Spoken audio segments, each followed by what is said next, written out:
So before we start meeting, could I ask all present to please treat everyone in this chamber with respect. As you are aware, or you might not be aware, from our last full council meeting, we introduced a real lived experience story. On this occasion, Jean Houston kindly will present a story of a resident who has used the services. So I will invite Jill Houston to come and join me.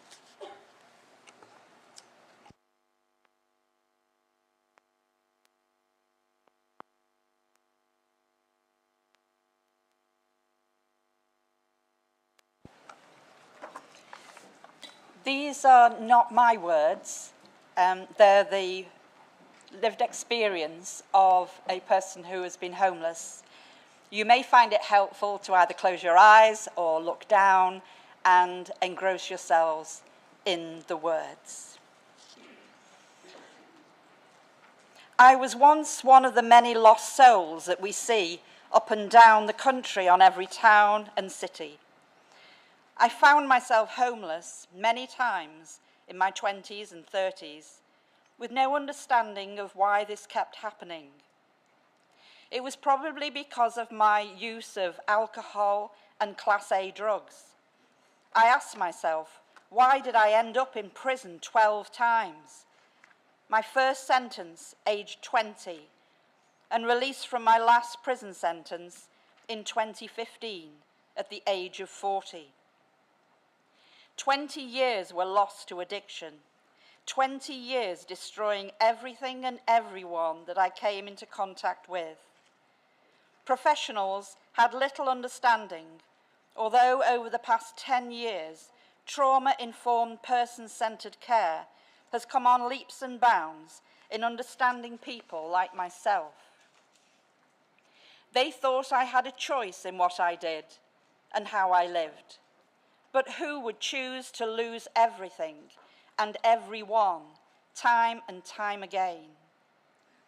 I'd build my life back up, only to see it come tumbling down right in front of my eyes, as though I was a spectator and had no control over it. I did not realize that I used as much drugs and alcohol as possible every day because of things that happened to me as a child. In fact, now, as a guest lecturer at Salford University, I deliver sessions to social work students on ACEs, Adverse Childhood Experiences. I use drugs to escape the past and the abuse that other traumatic events that I experienced in my childhood. No one asked me as a child why I had that behavior, why I was off the scale at school. No one asked the questions that should have been asked, or if they did, my distrust of services had built up through their failings, and of course, probably my own failings. All this led to many missed opportunities over the years. I often felt I simply had had enough, and I could not see a way out of the life that I was living. The only option I could muster in my drug-filled lost mind was suicide, which I tried many times over a 20-year period. These were normally feeble attempts and cries for help. But then in 2015, I woke up. At 40 years old, with no family in my life, I had no one. But I did have 86 criminal convictions, 12 prison sentences, mental and physical health problems through addiction, and a black bin bag at my side with some clothes in it. I received £45 from the prison on my release, which normally funded a couple of cans of beer, some heroin and crack cocaine to escape life and escape myself. But it did not happen that time because things changed. I changed. It is important that I highlight in all those years that I was simply lost. There was a very small number of professionals who treated me like a human being, who had time for me, did not judge me, and believed I could change when I didn't think that I could. I was in Oldham and I did a 12-week course called Bridging the Gap at Brunswick House that Acorn Recovery was running. It's a great loss to the borough of Oldham that Acorn Recovery, through lack of funding, is no longer serving the community. And yet I am one of many who started their journey of recovery and a new life from that very building. Fast forward through all the courses and college and struggles of finding myself and my place in society. It's been a journey, sometimes hard, sometimes easy, but my worst day today is better than my best day in what now seems like a previous life. I'm now a development manager for a homelessness charity that works across Greater Manchester and North Wales. I chair the Oldham Rough Sleeper Steering Group. I'm a valued member of the Oldham Homelessness Board, where I bring my professional expertise and my lived experience. I've managed the RSI contract for Oldham and Rochdale. I now write funding bids, policies, and help plan and implement structural change. I'm a guest lecturer at Salford University and Manchester Met. People can change. We all must believe that even those who are seen or judged as being a drain on society like I once was, can change. How we view someone and the assumptions that we make about people also needs to change.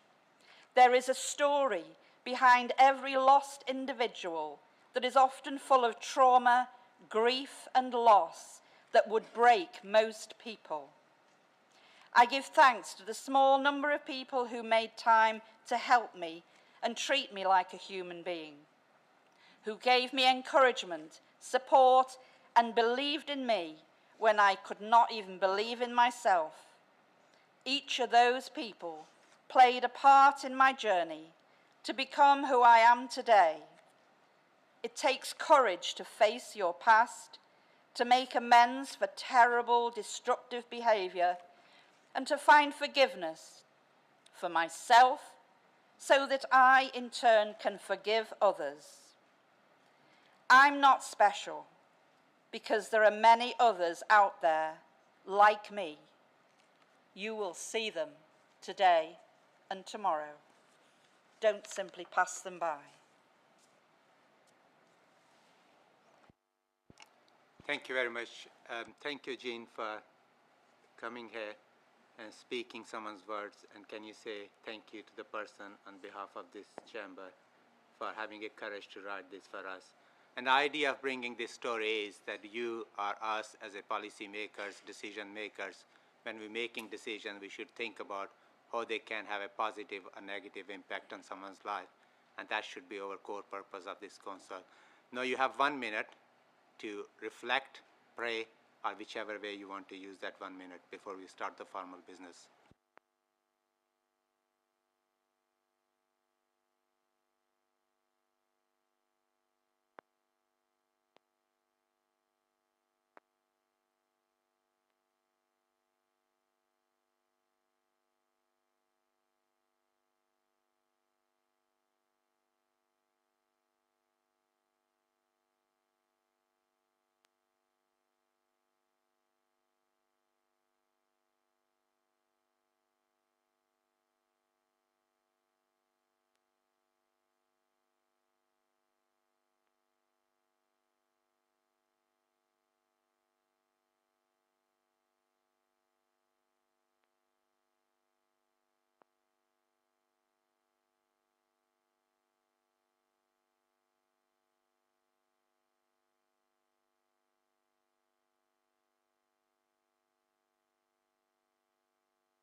Thank you very much. Thank you, Jean, again.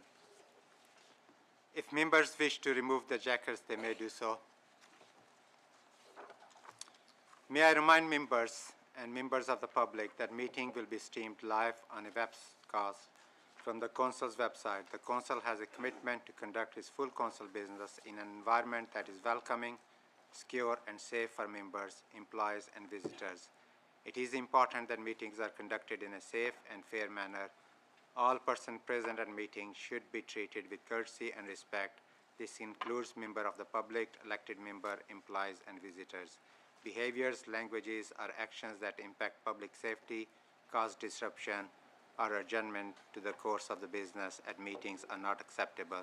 Members of the public are asked, therefore, to note the public meeting protocol, which is also available on Council website, and elected members are reminded to note the elected members protocol and on the behalf of members code of the conduct, which provides full details of expected principles of behaviors.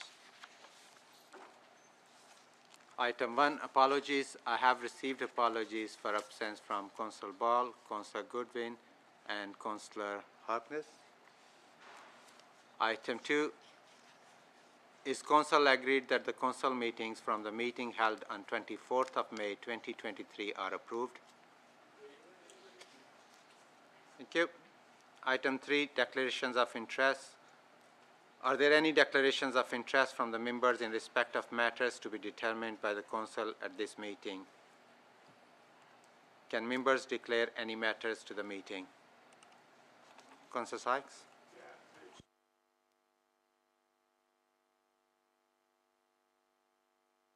Matters concerning OCL, non-prejudicial. Councillor Holby? Thank you, Mr Mayor. Pecuniary interest on item 12, the B network, as an employee of one of the public transport companies.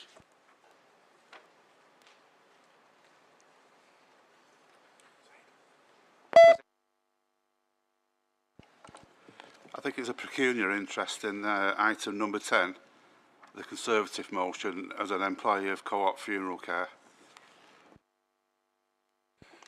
Matters are related to OCL. Thank you very much.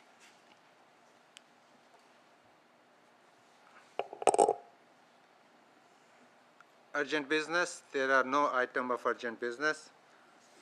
Item 5, communications. I would like Council to note and perhaps congratulate our NHS staff on their 75th anniversary. And also we recently had Carers Week to say thank you to all the carers who work tirelessly 24/7 in this borough. Without their support and help, we would not have survived. I also inform members of the death of former councillor Lynn Greenwood, who was a councillor of Chedderton. Do any member wish to speak?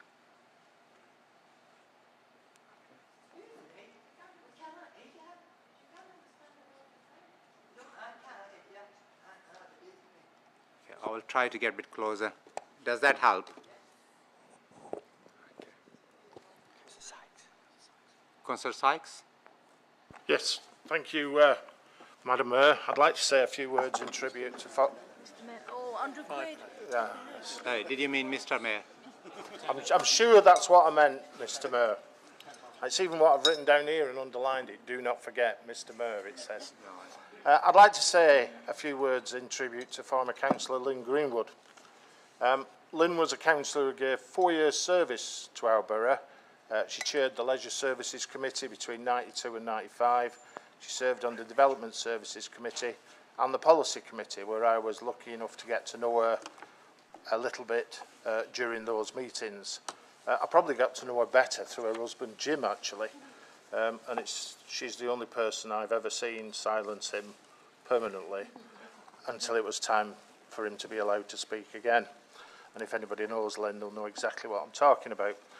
She was a serious and diligent councillor, Mr Mayor, but she had a lighter side too and was always up for a laugh. And she had one of those laughs that when you heard it, it stayed with you once you'd heard it once, and you could hear it for the rest of the evening. She was also Vice Chair of the Environment Committee, serving next to Fred Yates, who was in the chair. Anybody who'll know Fred Yates, and he wouldn't mind me saying this, was absolutely deaf as a post. And her main job as his deputy was to keep the spare hearing aid batteries to hand should his hearing aids give out on him, so he could carry on chairing the meeting. She left the council in '95, but continued her public service long after that time as a council officer. Her husband Jim was also a councillor, and I'm told they may have been the first, or one of the first husband and wife duos to serve on this council. We in the Liberal Democrat group send our thought to Lynn's family and the many people who will miss her, and reflect upon and appreciate her service to our borough. Mr. Mayor, thank you. Thank you, Councillor Syed. Councillor Brown. Thank you, Mr. Mayor. I just want to say she was my closest friend. And I miss her already, so sorry I can't really say anything. She was a wonderful person. And she died very suddenly, and it's a great shock to all of us. But she was a great person. She touched many, many lives. So far, there's been 300 acceptances for her funeral, which suggests what a widespread she had. Really, truly wonderful woman. So sadly missed by all of us. Thank you. Thank you. May I ask for a minute of silence in memory of former Councillor Lynn Greenwood?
Thank you.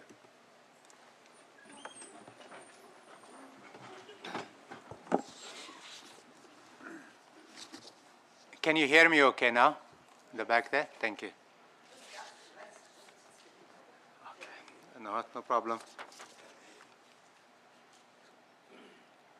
Item 6, petitions. There are no petitions for this meeting of the Council to consider.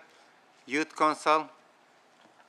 I call on the Youth Council to present their motion.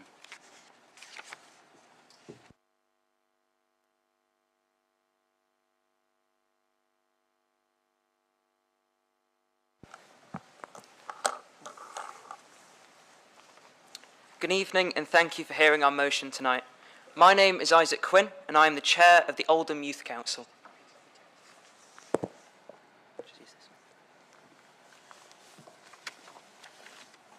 And my name is Joey Legg, and I am the Youth Councillor for North District. Our motion tonight relates to vaping, and in particular the use of disposable e-cigarettes by young people across our borough. Studies show that while the use of cigarettes has reduced with young people, vaping use has doubled in over a year, and young people are starting with e-cigarettes rather than using them to stop smoking. We are aware of the plans by the UK government to reduce vaping among under 18s. This will likely include tighter rules on how vaping products are marketed and promoted, as well as higher taxes on disposable e-cigarettes. In May, the Prime Minister also announced that a loophole allowing shops to give free vape samples to under 18s is set to be closed. We feel this doesn't go far enough. I would like to see a ban in the sale of disposable e-cigarettes. The annual YouGov Youth Survey for Action in Smoking and Health, ASH, shows current vaping among children 11 to 17 has gone up from 7.7% in 2022 to 11.6% in 2023. A 2023 Trading Standards survey of 14 to 17-year-olds in Oldham showed 15% of respondents had vaped and 12% used them regularly. It's twice as high as the previous survey in 2020. The same survey showed that of those that had regularly vaped, 52% had used vapes but not cigarettes, and almost 1 in 3 young people in Oldham claimed to have first tried vaping at age 12 or less. Disposable e-cigarettes are now the most used product among current young vapers. and it's gone up more than 7-fold over the last 3 years, from 8% in 2021 to 66% in 2023. We believe, as do the experts, that this is due to the marketing of these vapes to a youth market. Bright packaging and the relative low cost of the disposable e-cigarettes attracts young people, with curiosity being given as the most common reason for young people wanting to try an e-cigarette for the first time. For young vapers, the most common reasons for continuing to vape was because I like the flavours, with the fruit flavours remaining the most popular product with 57% of users. As mentioned, we recognise that the increased use of vapes by under 18s has coincided with the decreased use of traditional tobacco products. And note that current advice is that vaping is safer than smoking cigarettes. However, the Royal College of Paediatrics and Child Health have called for a complete ban on disposable e-cigarettes. They warn that e-cigarettes are not risk-free, as they may damage young people's lungs and can be as addictive as cigarettes. So much so that the Scottish Government is already considering a complete ban on disposable vapes. This warning from the Royal College of Paediatrics and Child Health is also based upon the proper use of the technology. We know anecdotally that this is not always the case, and may be a main factor behind the hospitalisation of young people due to vaping, which has quadrupled nationally in the last 2 years. Rather than throwing away disposable vapes once they are empty, young people are buying the refillable oils, as these can be half the cost of a new e-cigarette. These refill oils are then dropped into the top of the device. When inhaling through the e-cigarette, the amount is not regulated correctly, causing an overdose of nicotine that causes breathing difficulties and in some cases hospitalisation. Young people are also using unregulated oils to top up their vapes. As they are unregulated, these products can have higher than advised levels of nicotine and or illicit substances in them, such as THC, which is also causing hospitalisations. We, along with Oldham Council, want to ensure that the health and improving the health and well-being of Oldham citizens is a high priority. We hope you agree that the use of disposable e-cigarettes and oils, especially unregulated, pose a significant risk to young people's health and well-being. We propose that the Council therefore resolves to ask the Chief Executive to write to the Secretary of Health asking that, in the review of regulations related to vaping, that the sale of disposable e-cigarettes be banned. Thank you. Thank you very much. Councillor Mushtaq to move.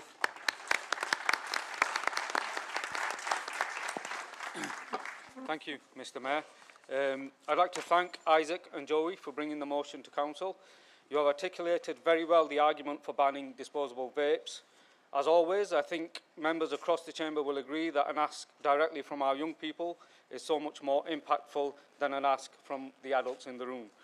Mr. Mayor, as a doctor, you'll be only too familiar with the impacts of cigarettes and the role of science to help find solutions to health problems. That is the purpose of vaping. It was designed to help smokers quit with scientifically proven reduction in harm when compared to cigarettes. What vaping was not designed for was to replace smoking.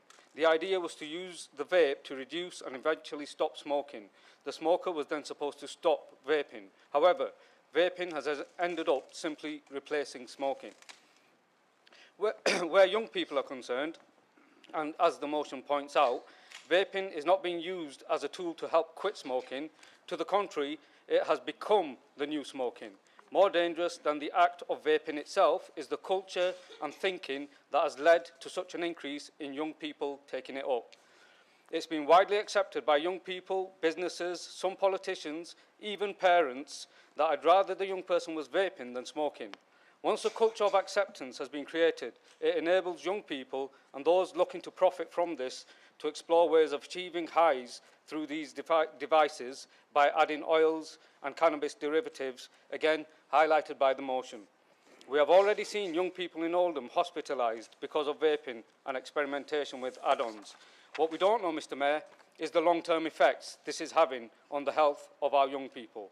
We don't know how this is affecting their developing lungs, brains in a time of increased poor mental health, and any other health impacts, simply because to know the long-term effect, you need long-term data. We will get that data when today's children turn 40, 50 and 60.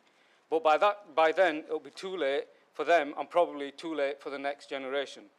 To put it simply, our children are the vape guinea pigs. The impact on their growth and development will only become apparent when it's too late. That's why you bring in this motion today, this chamber supporting this motion today, and all of us collectively acting on this motion is so important. Today's children and young people are tomorrow's society. We need them to be happy and healthy. Thank you for your fantastic work. As always, I'm happy to support this motion and work with you moving forward. Thank you. Thank you, Councillor Mishta. Councillor Charters to second. Thank you, Mr. Mayor. And thank you to Isaac and Joey. Can't hear me properly, can you? I'm too tall for this microphone. Thank you to Isaac and Joey for bringing this motion today. I know it can be a bit nervous speaking here because this is only my second time and I'm feeling still nervous. So I agree with the sentiments already raised in the chamber by the youth councillors and by Councillor Mushtaq. But there's another issue with disposable vapes as well. It's not covered in the text of this motion, but the main one for me is litter. I did a litter pick the other day in my ward, and the amount of disposable vapes I picked up was quite scary, considering what can happen with those with the batteries that are inside those vapes. They can cause significant fires. I used to work in the recycling industry, and the amount of fires that have been caused in recycling plants because of these is, I'll be honest, if you've ever seen one, they literally just explode in the middle of being held. It's quite scary. Also, these batteries use the same amount. Sorry, told you I'm nervous. There are 1.3 million vapes thrown away each week across the UK, and the lithium used in the batteries for those is the equivalent to creating 1,200 electric vehicles. Just imagine the impact of an extra 1,200 electric cars being made and put on the roads every day instead of those vapes.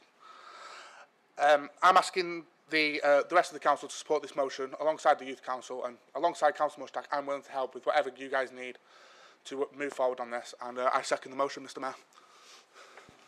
Thank you. And well done on your maiden speech, if I'm correct, as the second one. Oh, you're getting better. I have prior notification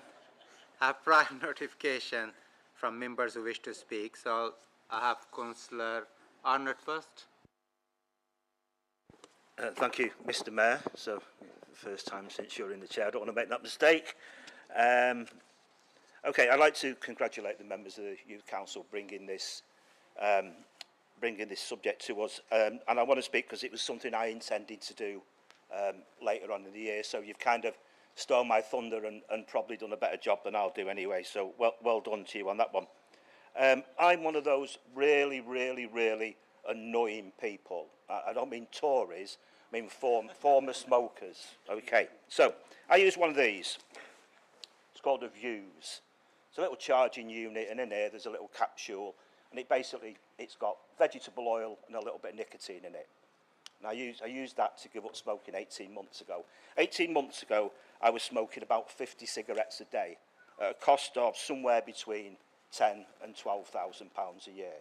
I no longer smoke cigarettes, and I use these. There are some huge benefits of vapes for adult smokers, and it worked for me. And I've tried everything else. It works for me. So on that side of the coin, there's some real benefits. And in April, the government launched an initiative that 1 in 5 of all current adult smokers will be offered a vape starter kit, along with some support to try and get them to kick the habit. On the other side of the vape revolution, we have a very worrying development.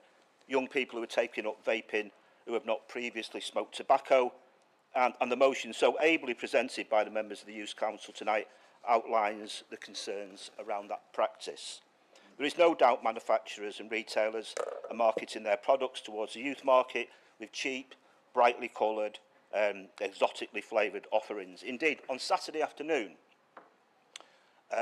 we'd been out for the day, my little battery had run down on one of these, and it's clear we'll be staying out for much longer. And I called into a very well-known convenience shop in Royton. Everybody knows it. I'm not saying they're doing anything wrong, but I buy myself a disposable vape, and that'll keep me going for the rest of the day.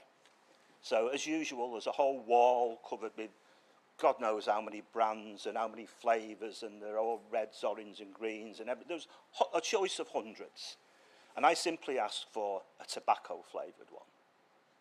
And the response was, we don't sell tobacco-flavoured vapes in any form at all. So, with the vapes, the plus side of vapes geared towards replacing cigarettes, and you've got a shop which has got a whole wall of these things, and they don't actually carry one tobacco-flavoured one at all. So it's clear where the market goes, and it's wrong. And I too was very pleased to see the Prime Minister announced that a loophole that allowed the vaping industry to bizarrely give away free samples of vapes to children has been closed, and that there will be a review into banning the vaping industry from selling nicotine-free products to young people as well. The government has also introduced a new illicit vape enforcement squad, backed by £3 million of funding, which will clamp down on rogue firms who unlawfully target our children with these products. In addition, the health risks of vaping will also be included in the relationship, sex and health education lessons, a part of the government's ongoing review of our SHE in order to further discourage our children from smoking.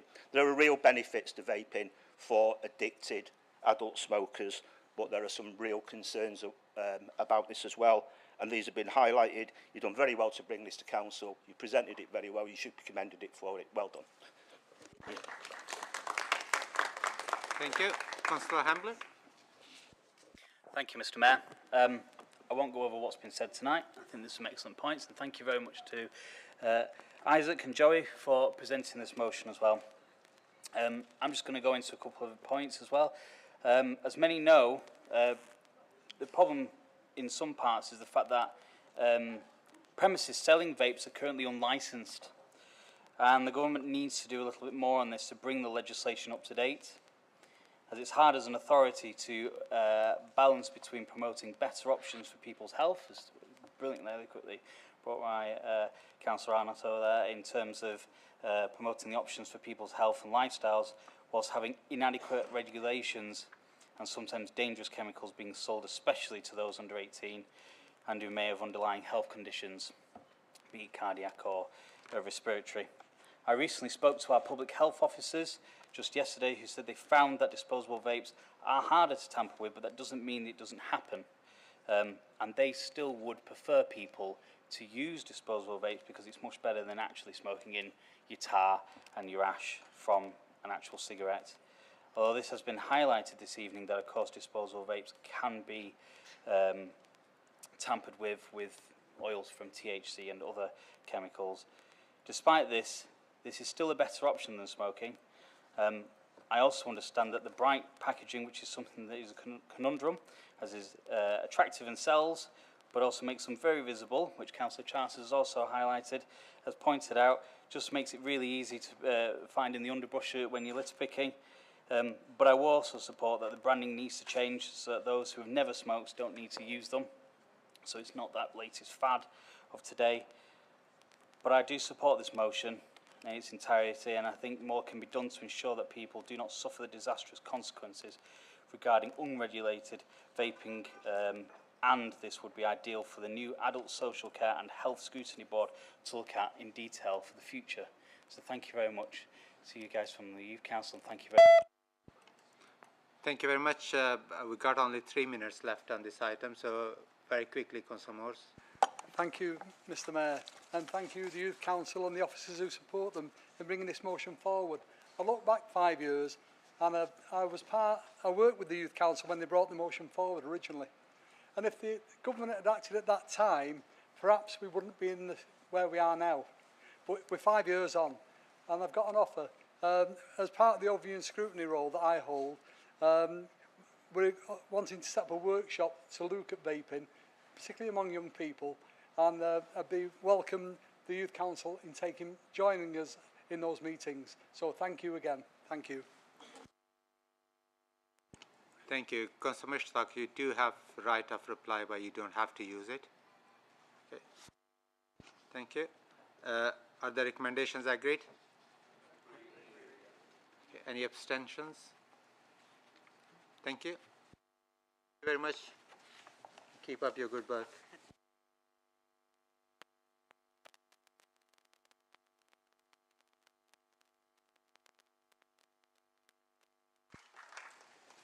Item 8, question time. This part of the agenda is question time, where Council will consider questions submitted, starting with public questions. There is 30-minute time limit for public question, and once the time limit expires, no further questions will be asked. There is no right of reply to answer given. I will be reading out the questions. If the time limit has expired and a member of the public has submitted a question, the response will be published on the Council website. First question has been submitted by Syed Maroof Ali. Eating a healthy, nutritious meal sport peoples with the learning and has been shown to improve behavior and academic achievement. Oldham Council acts now to introduce universal free school meal for all primary and secondary school children, regardless of their parents' incomes. This would help build a better Oldham for everyone, saving families hundreds of pounds a year, ensuring all primary and secondary pupils are eating healthy, nutritious meal at school. All children should have an equal chance to thrive, be healthy, no matter where they live, how much their parents earn. By making school meals free for all children, the Oldham Council can deliver on its levelling up promise and help children achieve their true potential, especially children living in the most deprived parts of Oldham. Ensuring children receive a hot, nutritious meal at lunchtime will be a lifeline for many Oldhamers facing extreme cost of living pressure, many of whom are having to spend less on both cooking and eating at home to make ends meet. Oldham Council should immediately prioritize the introduction of free school meal for the thousands of children who are living in poverty, but also don't currently qualify as a first step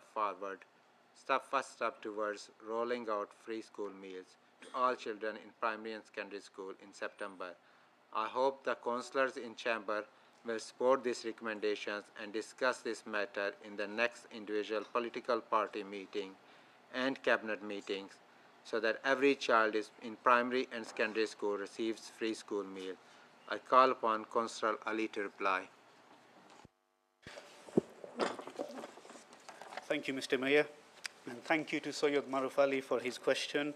The Council provides free school meals to all pupils who are eligible via the means-tested criteria. In addition, we receive funding for universal infant free school meals, which is years 1 and 2. We work proactively to encourage all those eligible to apply for free school meals and are keen to reach as many families as possible who may be eligible. The provision of school food is an opportunity to ensure that children and young people have healthy, nutritious food. To ensure this, food served in all maintained schools and academies in England must meet school food standards. These standards help schools to provide children with healthy, balanced diets. In addition, we also have the following initiatives to support families who may be struggling financially: the holidays activities food program, poverty-proofing the school day audits, and breakfast clubs. More information on these are available on our website. Thank you. Thank you very much. The next question has been submitted by Carl Bosley. Frontline police officers are there to help our community safe.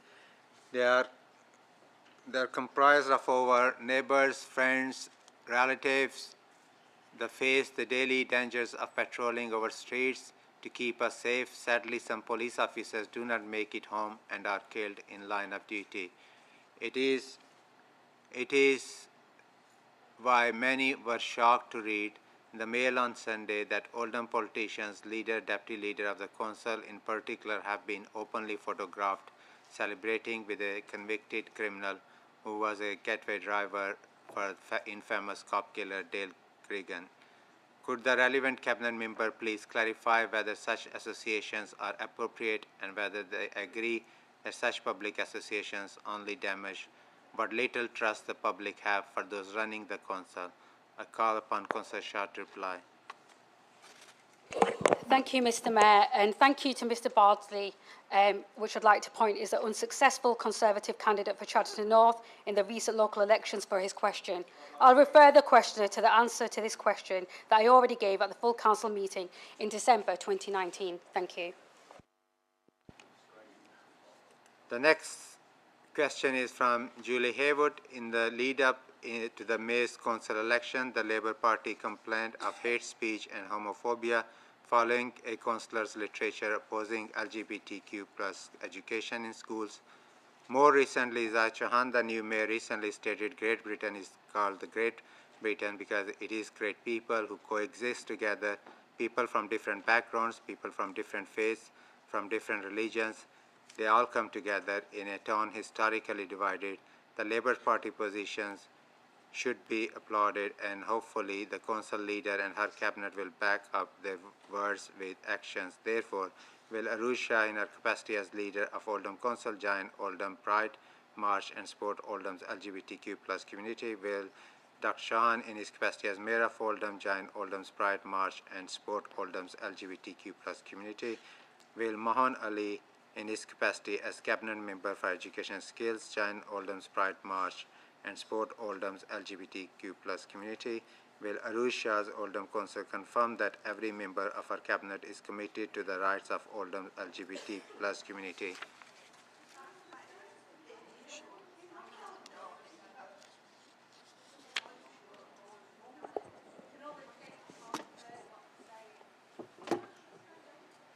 Let me try to read out the question again. Sorry, apologies if you can't hear me.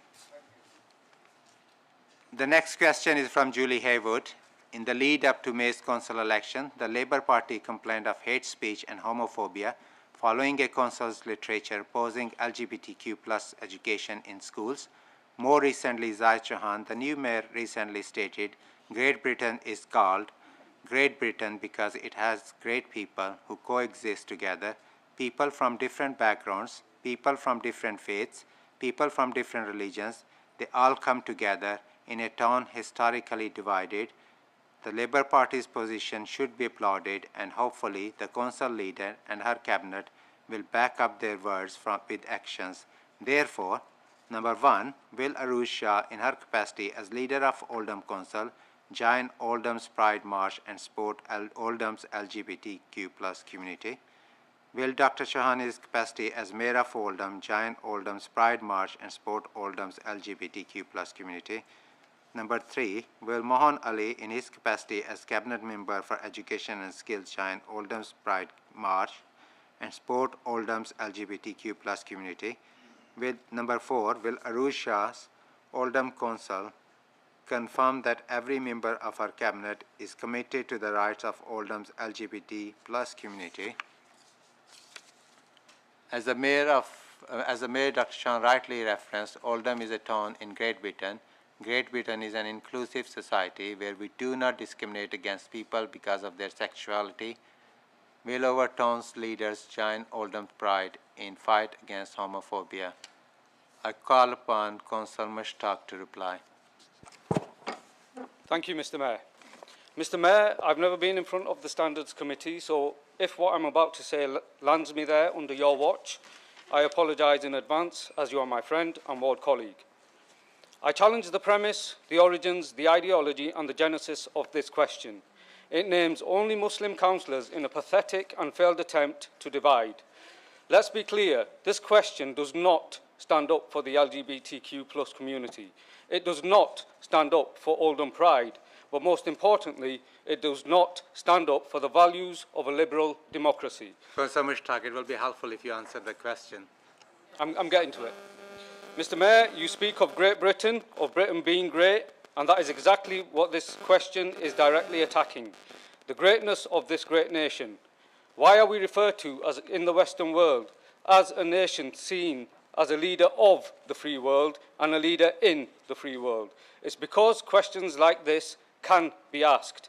It's because people that look like me can stand up in chambers like this and speak freely without fear of torture or death. One of the things that makes Britain great, Mr Mayor, is that we live in a society where every one of us is innocent until proven guilty.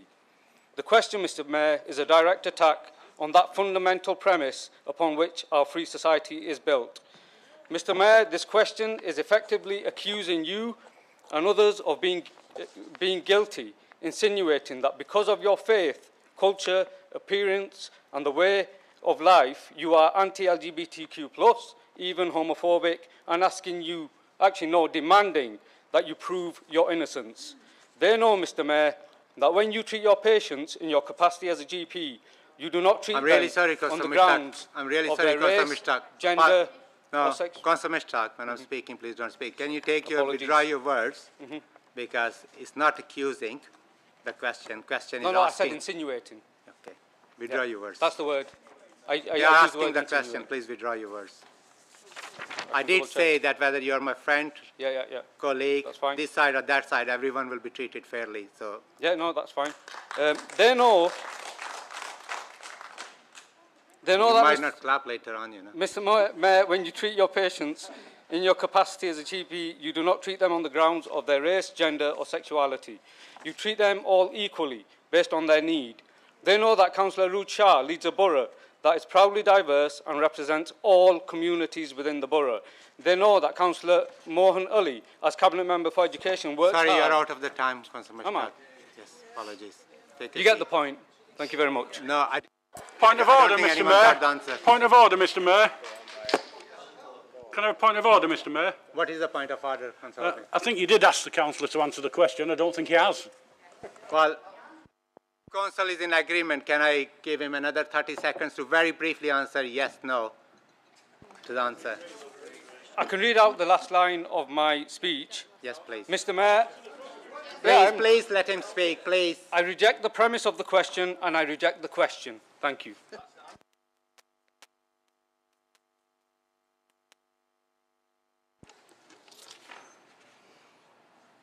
The next question is from Dennis Leash. I'm just mindful that there are some people who can't hear me there. Can you hear me okay? Yeah, okay. And silence will help. The next question is from Denise Leash. The previous council leader confirmed that the individual can self-identify their gender, that a woman can have... I'm sure there are some children listening to or might be watching this meeting. So as it's been written, I will have to read it out, but you decide as a grown-up people, is that the question we should be discussing here. Have a penis with this in mind, and the Labour leader, Keir Starmer, also of a similar mind. Will the council leader please confirm if the council position is that an individual can self-identify gender whereby not only can a woman have a penis, but a male can also have breastfeed babies. Furthermore, will the relevant Cabinet Member of Education please confirm whether Oldham schools will be promoting transgender education to primary school children, including providing sexual instructions, and if so, will this council allow parents to withdraw their children from lessons where this takes place? I call upon Councillor Shah and Ali to reply.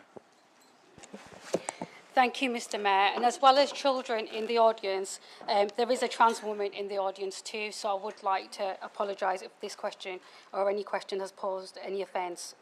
Thank you, Mr. Mayor, and thank you to Ms Leach for her most recent contribution to public questions.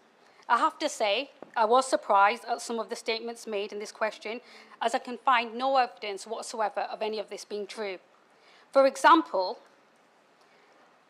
I can't find any reference or any recording that shows any previous council leader from this chamber confirming that women could have a penis. I find it interesting that the statement has been made with so much confidence that I had to actually question myself and can only imagine I must have missed something, and that the evidence for this will be provided by those who are spreading this latest culture war narrative online and in person.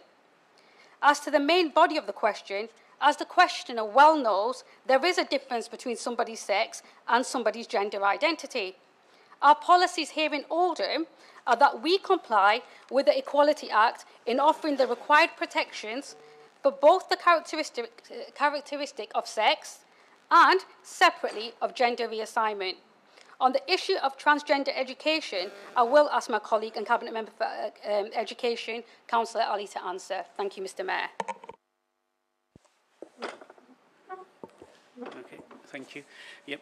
Mr Mayor, to be absolutely clear, primary schools in Oldham do not promote transgender education, as is stated by the questioner. Children at primary school are taught about a range of issues to help them understand the diversity of British society in the spirit of respect and tolerance. The government's guidance on relationships, sex and health education is freely available online for any parents who are concerned about what children are being taught. It makes clear that individual primary schools can opt out of the sex education element of that curriculum. In addition, parents can also withdraw their children from the sex education element should their primary school choose to teach it. I must be absolutely clear that there is no school in Oldham providing sexual instruction to either primary school pupils or secondary school pupils. I do not know where this misinformation has come from, but it is both incorrect and very damaging. Schools in this borough work really hard to build relationships with parents around sensitive issues such as these, and it is disappointing that we have people willing to damage that work for their own divisive reasons. Thank you. Thank you. The next question is from Lynn Kovacs. I have heard personally from many Oldhamers who read with shock and also sense of shame the story in the recent Mail on Sunday where Oldham Council leader Arusha was reportedly celebrating her victory with a convicted heroin dealing getaway driver of the Oldham's cop killer Dale Cregan. This career criminal has posted multiple photographs of himself on social media alongside Arusha while abusing members of the public, contrary to being rehabilitated. I heard that this gangster's most recent conviction was... I'm really sorry, I can't push this chair any forward because they would not let me come forward. I don't know what to do. Oh, no. Scott Lord needs sorting out.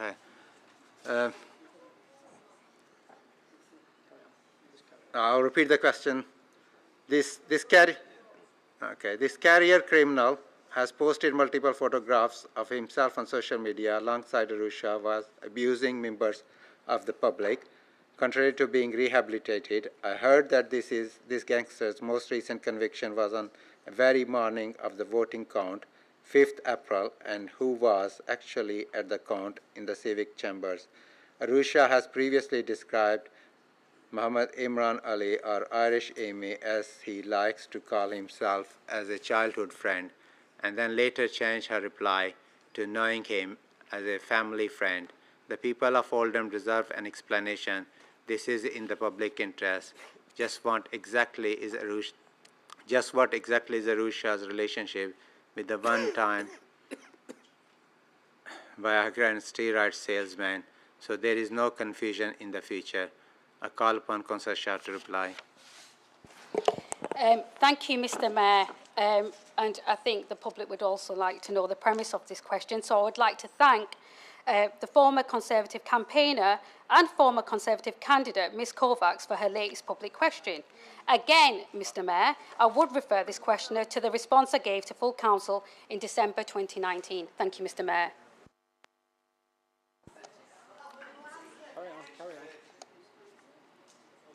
The next question is from Gary Tarbuck. During the COVID crisis, barricades were erected around the public gallery in the council chamber. However, once all COVID restrictions had been lifted by the government, the council decided they wanted to leave the barricades in place. The council then introduced draconian entrance requirement into the public meeting, so draconian that a councillor previously challenged as more stringent than prisons that they had visited. Not satisfied with these two measures, the council also used Greater Manchester Police logo on letters issued to members of the public to try and silence dissent through the council's failings to protect the town's children from the grooming gangs. The very toxicity that this council wants to tackle was instigated by the actions of this very council. Will the new council leader, if not apologize, at least acknowledge the completely unacceptable actions of our council? And will she also acknowledge that waving and pointing a finger or simply looking at someone are completely unacceptable reasons to ban a member of the public from meetings? Question mark. Surely if this town is to heal, then the council must also accept the role in what it did wrong and its attempt to stifle democracy. The three leaders have already paid the price. What would need to happen before this council takes a look at itself and takes action against its own politicians and officers? How is it that council thinks that it's right that their elected leader, Arusha, is seen celebrating during an election count inside the council building with someone who has been convicted as a heroin dealer, a murderer, getaway driver, and who also was yet again convicted hours earlier that very day, yet think it's fine denying law-abiding citizen access to the council chamber? I call upon Councillor Shah to reply. Thank you, Mr Mayor, for the question, and thank you to Mr Tarbuck, the recently unsuccessful independent candidate for Saddleworth South, a one-time proud of Oldham and Saddleworth candidate for this council, for his question.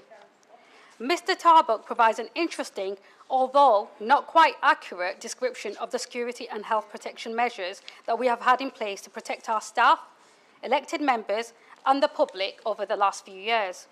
He is correct in saying that plastic screens, which he refers to as barricades, were erected in this chamber and in many other council buildings during the COVID-19 pandemic, in keeping with national public health guidance at the time to support ongoing infection control, especially for vulnerable members of the community. The council, at the same time, implemented a number of other health protection measures, including distancing and the installation of hand sanitizer dispensers across all our buildings. During this time, entrance requirements and sign-in procedures were also strengthened as part of enabling track and trace procedures should a further outbreak be recorded. This process also supported the health and safety risk assessment undertaken as part of installing the screens, as their installation meant the introduction of different emergency evacuation procedures.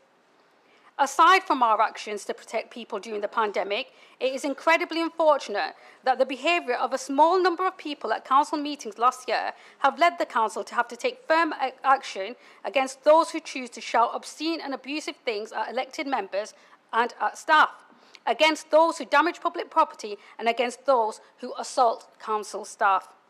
While Mr Talbot can make inaccurate statements about the reasons for us having to ban people from this chamber for the safety of others attending meetings, I can confirm that those who received bans have been clearly informed why they were being given, and they were given time to appeal against them, and they were told that those bans would be reconsidered at an appropriate time.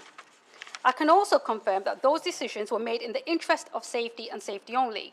It is categorically not acceptable that people who come here to take part in the democratic process, whether as elected members, council employees or members of the public, be subjected to abuse, to foul language, to threats, to acts of vandalism and to violence. Those sorts of actions will not be tolerated, and we will continue to take firm action against anyone behaving in that manner. That sort of behaviour is not a part of our democracy, and we do not stifle democracy, but we do protect people from abuse and from violence. Thank you, Mr. Mayor.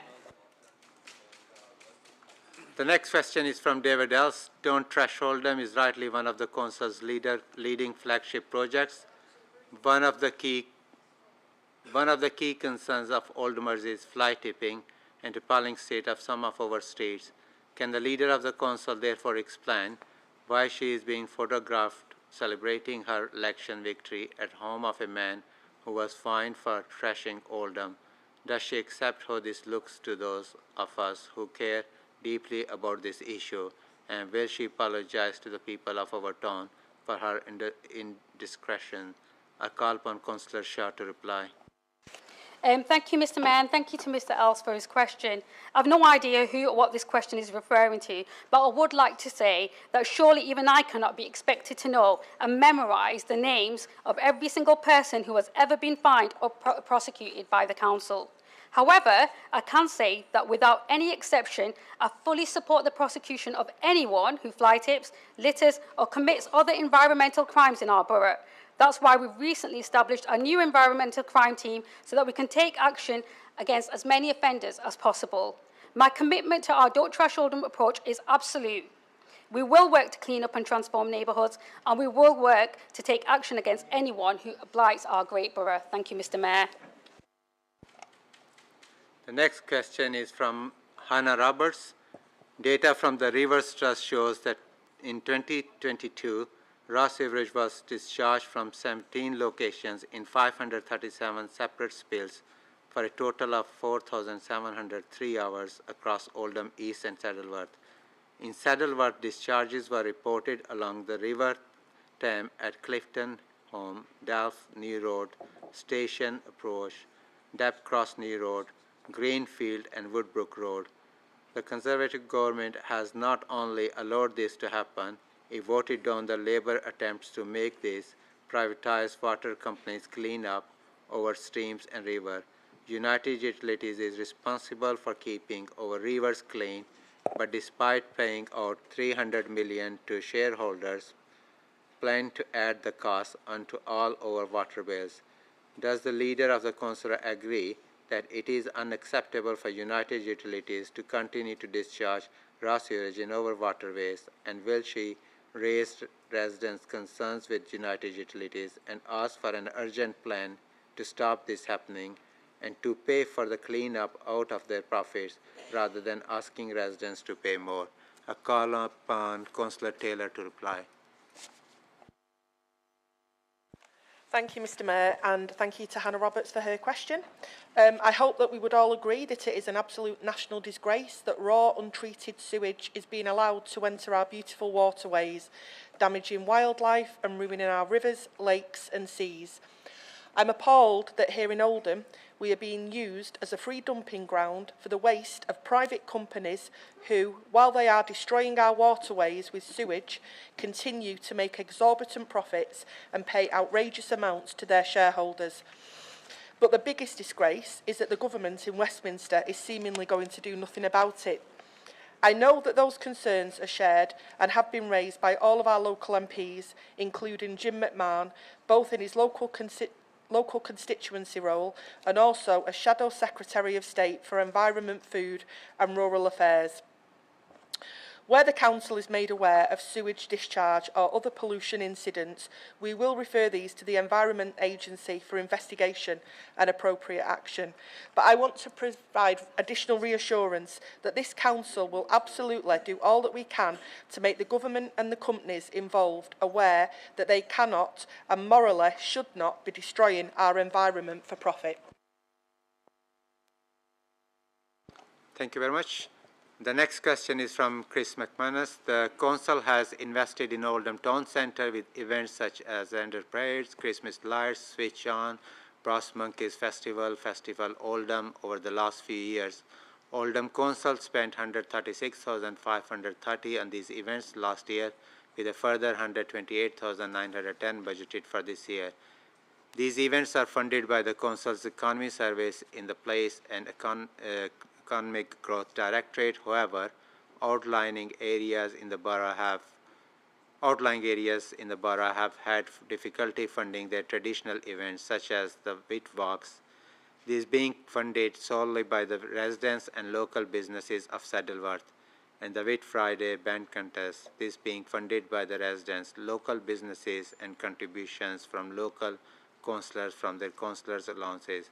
Despite the popularity of these events and in the case of the band contest international popularity, funding has become a major concern, putting these cultural traditions at risk, and unless resolved, I fear for the future of Fit Friday walks and the band contest. With that in mind, can the following answer: is the council committed to supporting events that benefit the wider community, not just the town centre? Will the council commit to allocate funds for the events outside of the sphere of the town centre block, Labour vote, and onto surrounding areas, ensuring that historic events such as Whit Friday can continue far into the future? If not willing to allocate funds to ensure the Whit Friday events can continue, can you confirm that the councils will be happy to see the events ended and be replaced with Festival Oldham, which so happened to take place the following day this year? I call upon Councillor Dean to reply. Thank you, Mr Mayor, and thank you to Mr McManus for the question. I can confirm the Council is committed to the events across the borough on an annual basis. However, as with every other local authority across the country, there is support for events in the town centre to boost footfall and to support trades, local businesses, and also to create jobs. The economic importance of local events is welcome across the borough, and that is why the Council actively supports various events which cover different areas of the borough, including the Tour of Britain, Half Marathon, Saddleworth and Oldham Bank Contest. Each year there are essential elements that are funded by the Council to ensure that the Whit Friday walks and bank contests in the various villages can go ahead. Road closures, traffic management and stewards, toilet provision and first aid. These amount to £15,000 in staffing costs towards the bank contest. In addition, there has been a regular contribution towards the Central Prize Fund for a number of years, and local councillors have chosen to make contributions from their individual budgets, of course, which is council money. The council meets with the board, the bank contest organisers, to support the various requirements and to support plans for the development across the year. And I continue to say that we'll always support the events as far as possible. Thank you, Councillor Dean. The next item on the agenda is 8B, questions to Leader and Cabinet. Leader of the Opposition is entitled to 2 questions, a maximum of 2 minutes per question and 2 minutes per response. A supplementary question observation is permitted as long as it relates to original question. The Leader of the Conservative Group will ask his questions. Councillor Sheldon. Thank you, Mr Mayor.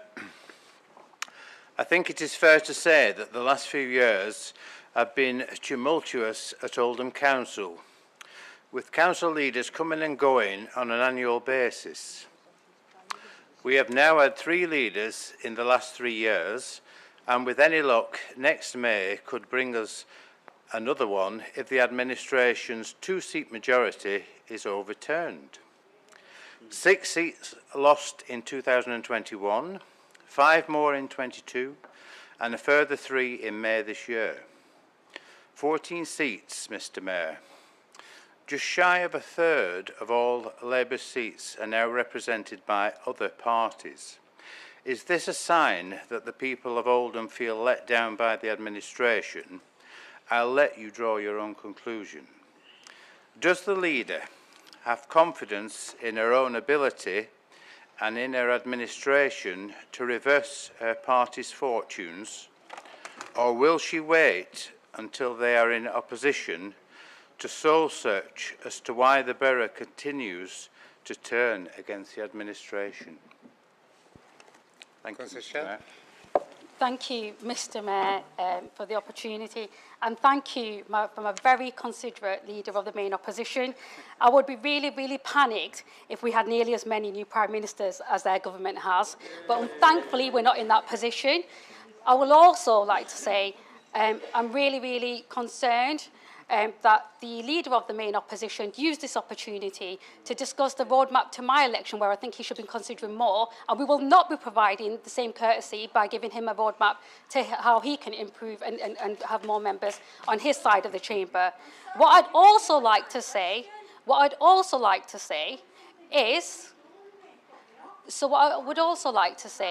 is that I do appreciate the concern, but I am very assured in my own leadership, and not only are we going to be regaining seats in the next election, we'll be retaining the ones that we've got. Thank you, Councillor Sheldon.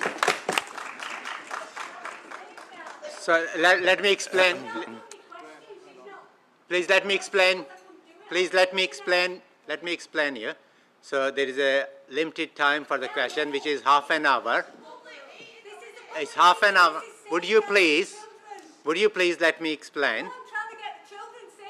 Would you please let me explain? Would you please let me explain? So this is the procedure agreed by.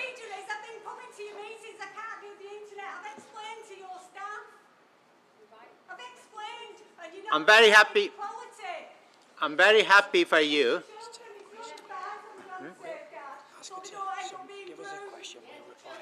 Well, I'm very happy for you to give me a question. I will get your response. Is that okay? If you just leave the question with one of the member of staff, and I will get your response. I want to speak out because you've been ignoring me. Arun Shah's ignored me. Sean Fielding's ignored I'm me. not. Jim McMahon's ignored me. Zabby Charles ignored me. And so has Amanda Chatterton's ignored me. Sorry, I'm not. I'm a mayor of Oldham. My job is to conduct the business, and I offered the option. Okay, no, I'm requesting you to please take a seat. I'm please requesting you to take a seat.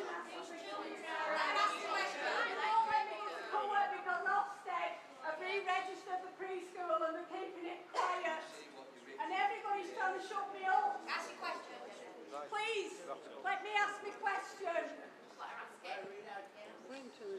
To whom it may concern.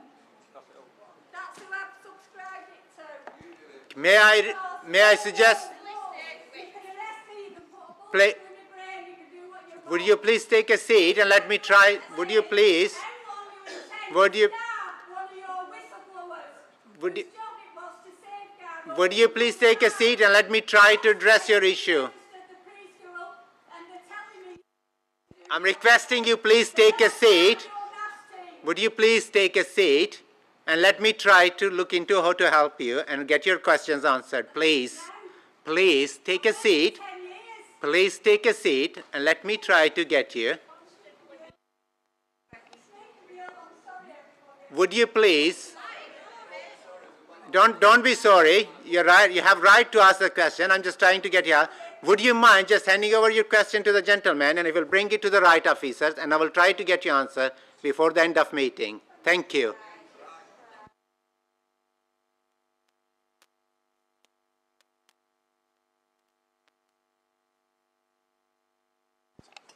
Do you want to ask your second question? Thank you, Mr. Mayor. My second question, there has unfortunately been a spate of carjackings across the borough recently with groups of men, some armed with weapons, threatening drivers until their vehicles are handed over. In some cases, this is happening in broad daylight. The police have reported several incidents of this within just over 2 weeks in June alone. This is happening all over the borough, with just a cursory search of the news on this from the last few months raising examples in Saddleworth, Failsworth and Shaw, just to name a few. A recent example of this was a carjacking just last week at Brunclough Reservoir, Diggle, in the middle of the day, where a woman was threatened with a machete and forced out of her car by a group of 3 men. Given that Brunclough is a local beauty spot and regularly busy, incidents of this nature could have a negative consequence, with people choosing not to visit the area out of fear. Therefore, what can the council and ourselves as local councillors do to combat this issue? And will the leader therefore support calls for people to be aware and remain vigilant when parking or returning to their car of suspicious individuals nearby? Thank you, Mr. Mayor. Mr. Chair. Thank you, Mr. Mayor, and thank you, Councillor Shelton, for your really, really appropriate question. I share your concern.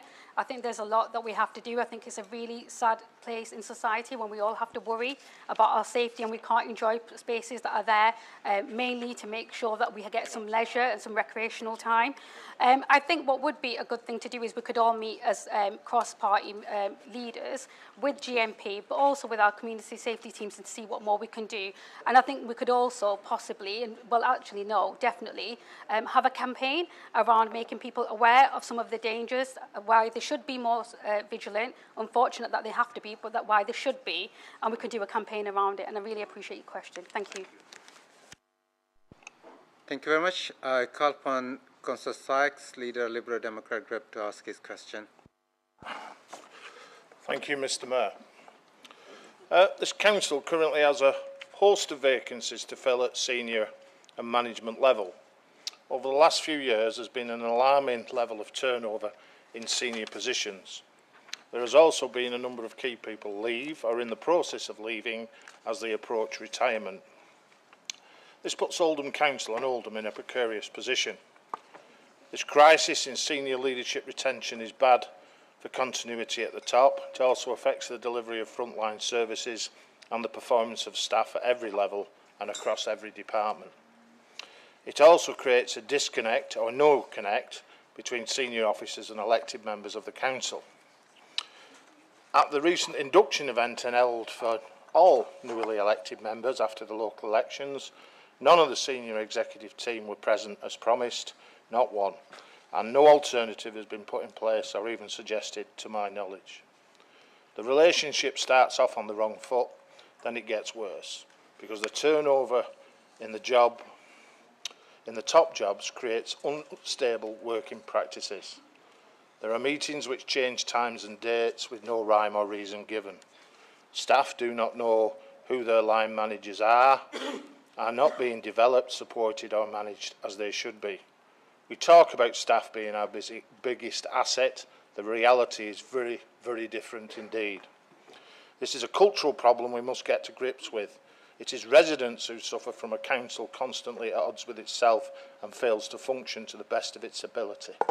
So my question is this: what is the administration going to do about retention and recruitment for senior officers and in fact all staff? And will they also commit to collaborating with elected members right across the chamber to ensure we foster the right relationship between officers and elected members for the benefit of the people we are here to serve?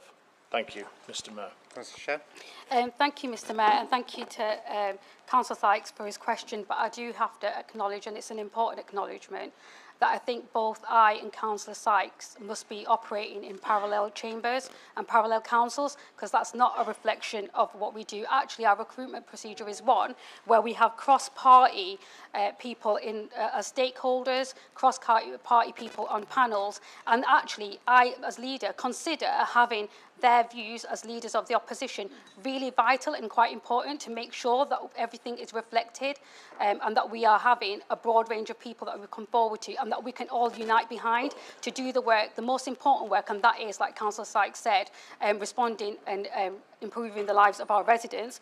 I will acknowledge, though, where Councillor Sykes is right, that recruitment to senior vacancies are happening. Some of that is natural. It's natural churn where people move on. And he acknowledged himself that they retire. So some of that is going to happen and it's natural. Other natural reasons are that people do want to develop and gain more experience, and we know that in local government they might start off in one organisation, but they'll go from authority to authority, and that's because they develop and progress, and that should be welcomed by all of us. You know, we can't hold people confined to this council when it's reasons like that. Recruitment to senior vacancies is underway and in some cases has already been completed. We've had a good amount of interest to vacant posts, and I look forward to the new members of team joining us. But again, I will ensure, as we always have done, and I believe it's practice and always has been, that cross-party members are part of that recruitment process. Thank you. Thank you. I call upon Councillor Steve Bashford to ask his question. Thank you, Mr. Mayor. Can I ask the leader, following on from residents' concern across the borough and in fact all across the northwest, regarding the activities and business practices of the telecoms company IX, can the leader please update me on the outcome of recent talks I believe you've had with GM leaders on these activities? Thank you. Thank you for your question, Councillor Bashford, and thank you for the lobbying that you've been doing on behalf of the residents that you represent. As leader, I have met with IX Wireless, together with Jim McMahon MP and our Chief Executive, to contribute to the ongoing discussions that council officers are also having regarding their proposals across the borough. We know that people take pride in their areas and we don't want any views to be blighted by these masts. There does need to be a balance and compromise of providing a service, but also being considerate and choosing locations sensitively. During our meeting with IX Wireless, we secured a commitment from them to hold resident forums where they will act and take on board feedback. If people are troubled or have concerns where they are, if they can write into us, we will share them concerns directly with IX Wireless with a view of helping them either if they've already been installed, removed, or just let them be part of that consultation process. I do think it's important to state that IX Wireless are one of many new operators across the country, rolling out new broadband infrastructure enabled by national legislation designed to increase the future capacity of broadband infrastructure and introduce more competition, and most importantly, cheaper broadband prices into the market. To enable this, much of the new communications infrastructure, such as these telegraph poles, can be installed by operators under national permitted development rights. So the council, in all honesty, has really, really limited control, and in some cases, even no control over that infrastructure delivery. I can't speak for other Greater Manchester leaders as to what contact they've had with IX Wireless, but I do know that the combined authorities are working really hard towards having a joined up and consistent approach to communication operators, and those conversations continue to happen amongst relevant officers too. Thank you. I call upon Councillor Charters to ask his question. Thank you, Mr Mayor. We've seen a number of road traffic accidents on Vulcan Street in my ward of St James, where recently a young boy was hospitalised after being struck by a car, and there's been significant damages to properties along the road through collisions. Residents across Derker have been asking ward councillors about traffic calming measures and reductions in speed limits, and these still haven't happened. Can the relevant cabinet member tell me what progress is being made to address speeding in Derker, and what supports residents can give to the council to protect pedestrians? Thank you. I call upon Councillor Taylor to reply. Thank you to Councillor Charters for his question. Firstly, I want to say, obviously, I'm very sorry to hear about the recent incident that's happened, and I hope that the young person in question is making a speedy recovery. The current speed limit on Vulcan Street is 30 miles an hour, and the traffic counts undertaken previously show that in 2015, average speed was 22.5 miles per hour, and in 2021, the average speed was 23 miles an hour. While driving behaviours might feel different on the road, from the evidence collected, the actual speeds being recorded for the majority of vehicles are within suitable limits. However, as we have recently received increased numbers of complaints about speeding, and given the last evidence collected was in 2021, we have now requested new speed surveys be undertaken on Vulcan Street to establish if the situation has changed. Due to the relatively low number of injury collisions and overall general compliance with the speed limit, Vulcan Street is not considered a high priority route for highway safety measures. The available budget for such measures is very limited and is used to target sites and routes with proven high collision rates and vehicle speeds. Within the last year, the traffic team have supported new slow road markings being implemented on the carriageway adjacent to the existing school warning signs associated with Willow Park Primary School to help raise awareness for drivers and to encourage them to slow down at specific locations. The redevelopment of previously demolished housing stock sites on Vulcan Street and throughout Derker will involve the implementation of possible new highway measures from developer contributions. These funds will be used for targeted local highway improvements, including appropriate road safety measures if this is confirmed as necessary. Thank you. I call upon Councillor Holly Harrison to ask her question. Thank you, Mr Mayor. If I may, I would like to say a huge thank you to all the residents of Chadderton South for electing me as their representative during this municipal year. I'm thoroughly enjoying my new role, and I am appreciating the ability to assist residents with their various queries and concerns. With that said, during the election, I was approached by two residents a mother and a daughter, who raised their concerns regarding their sense of safety for the daughter when she leaves a tram at Cllr Green Park. Sarah Everard was simply walking home when she was kidnapped and attacked by Wayne cousins. Prior to this, women already had an inherent sense of vulnerability when walking alone. Post this has only heightened. There are lit routes for this resident to walk home, but why should anyone have to curtail their freedom due to a fear of being attacked? Women across the country do feel unsafe when they're walking alone in a park or open space after dark. Indeed, according to the Office for National Statistics 2021, 4 out of every 5 women feel unsafe in this scenario, while 2 out of every 5 men feel the same. Tracy Brabbin, the West Yorkshire Mayor, recently commissioned a report entitled Making Parks Safe for Women and Girls. This report found that better lighting, less dense shrubbery, visible security, help points and more staff presence would assist in their fears. Whilst it is acknowledged that a change in societal behaviours would help with this subject, and I know funding may be an issue, but I would like the Leader of the Council or relevant Cabinet member to inform me, the residents of Chadderton South and the wider borough of Oldham what they intend to do to help women and girls feel safe when using our public parks, and in particular Cllr Green Park. Thank you. Thank you very much. Call upon Councillor Taylor to reply. Thank you, Mr Mayor, and thank you to Councillor Harrison for your question. I think we've all witnessed and seen just how much hard work you are putting in as a new councillor, and I think your residents are lucky to have you. In relation to your question, Oldham Council and its partners are committed to safety on the public transport network. In 2021, through the Home Office Safer Streets Violence Against Women and Girls Fund, we worked in partnership with GMCA and secured over £500,000 to support our work in this area.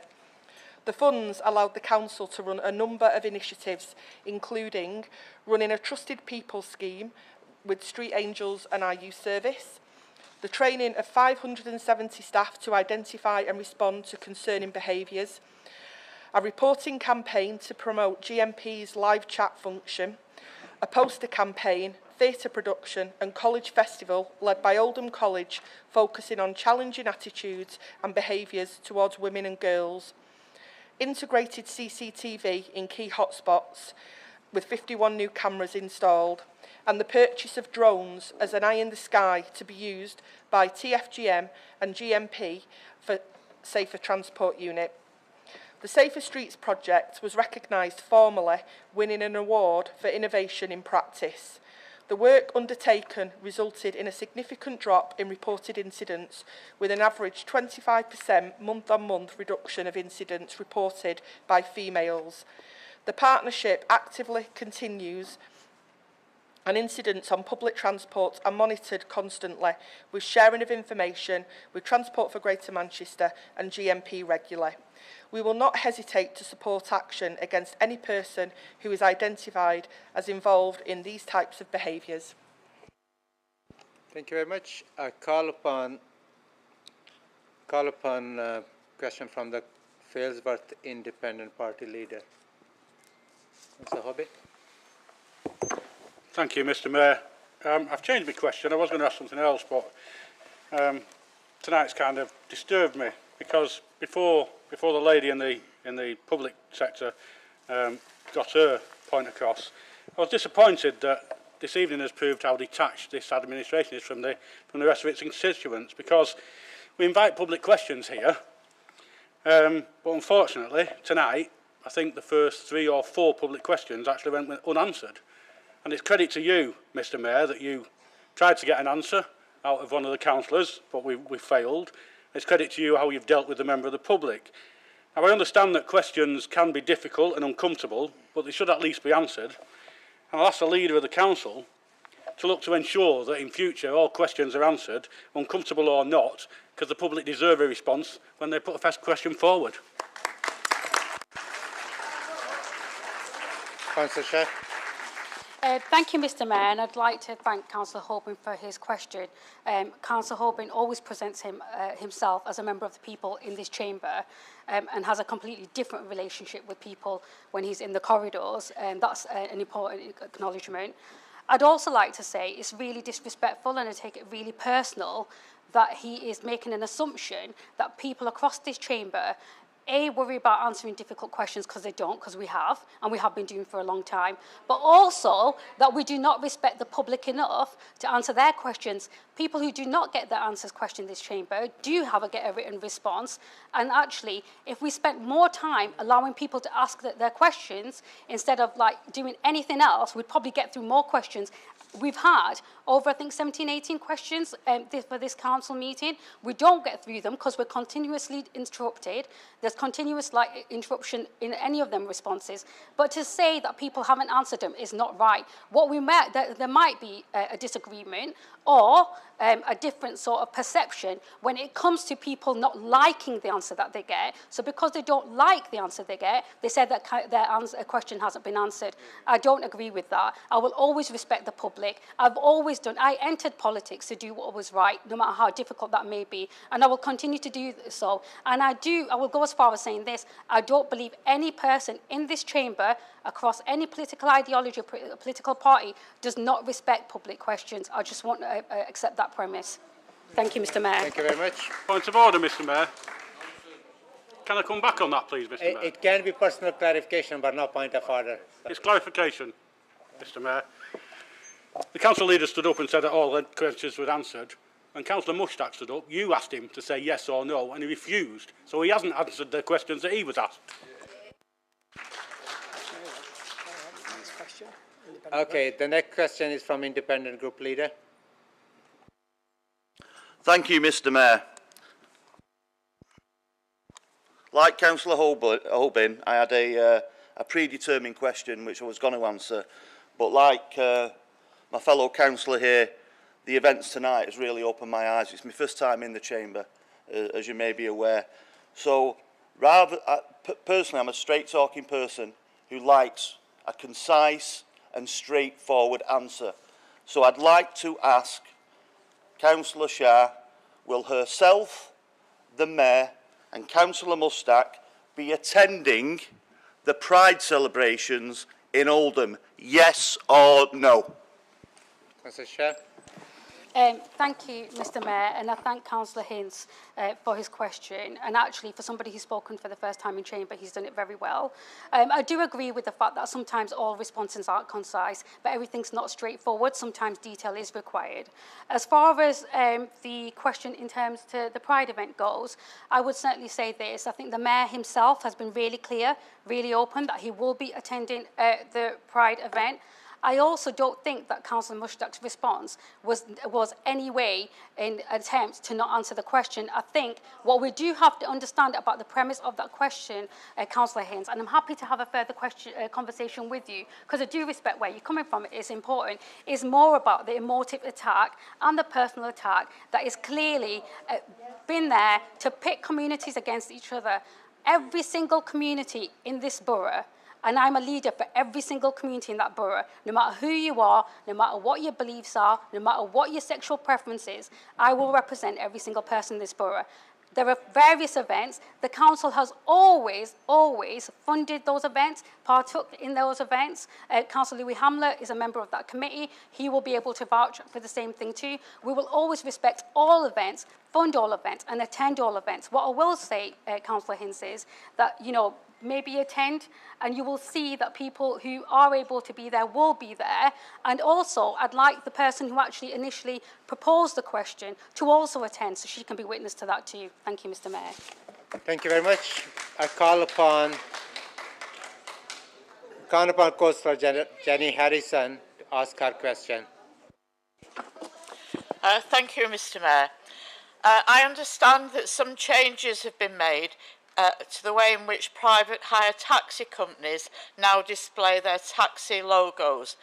Can the Cabinet Member for Licensing please explain the rationale for these changes and provide reassurance that this will lead to a safer and more robust system for users and drivers? Thank you.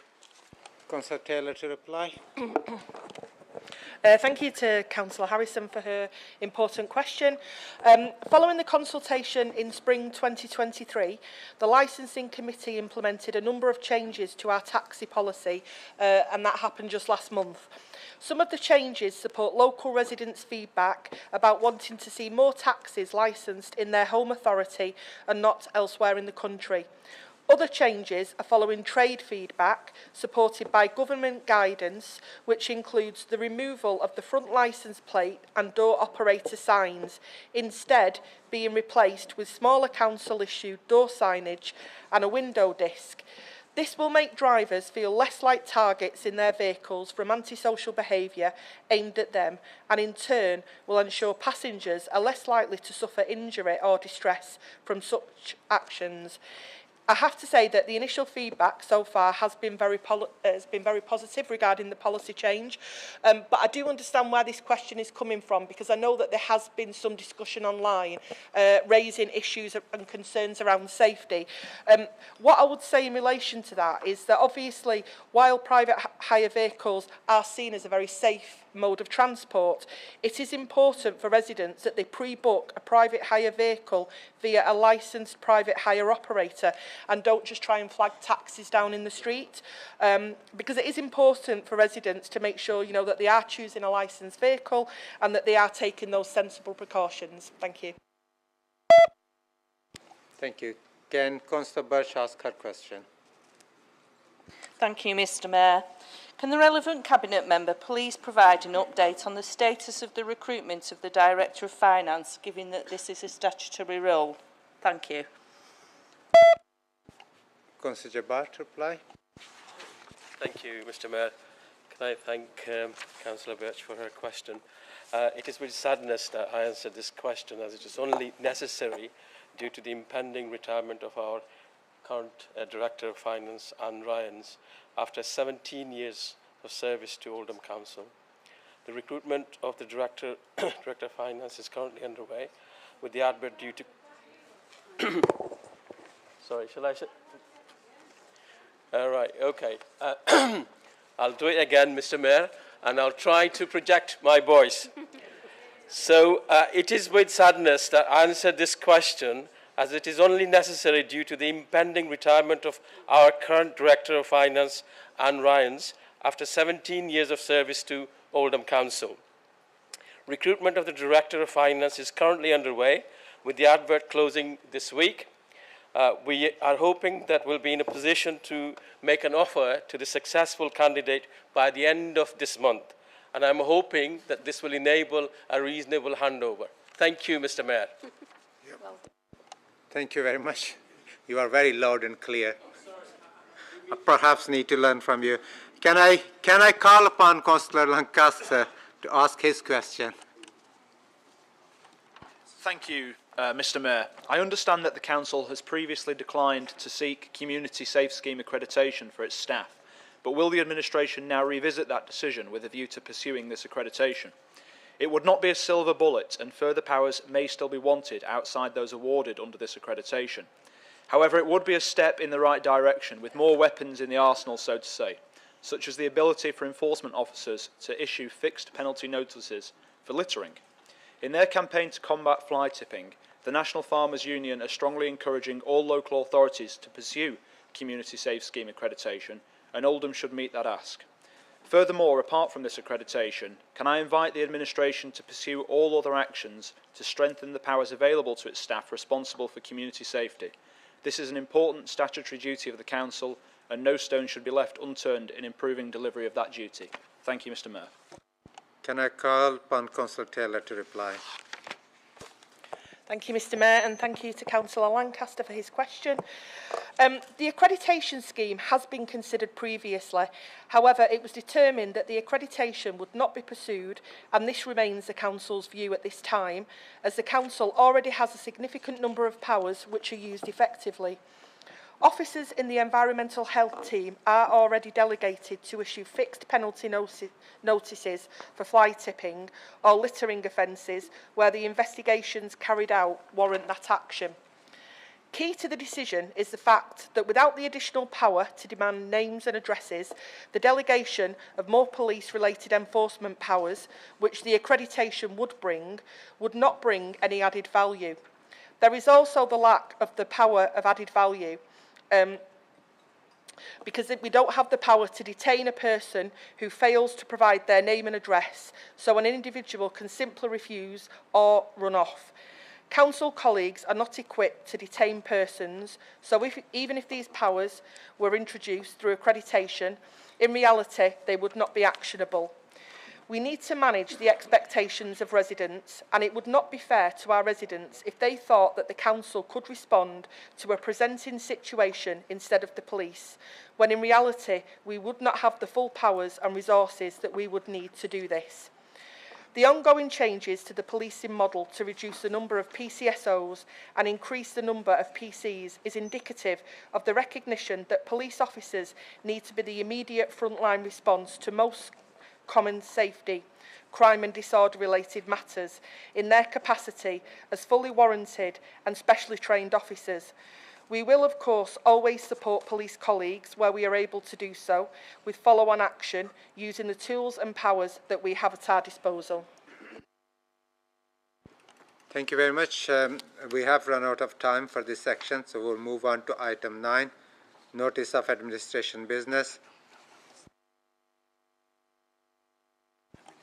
Sorry, apologies.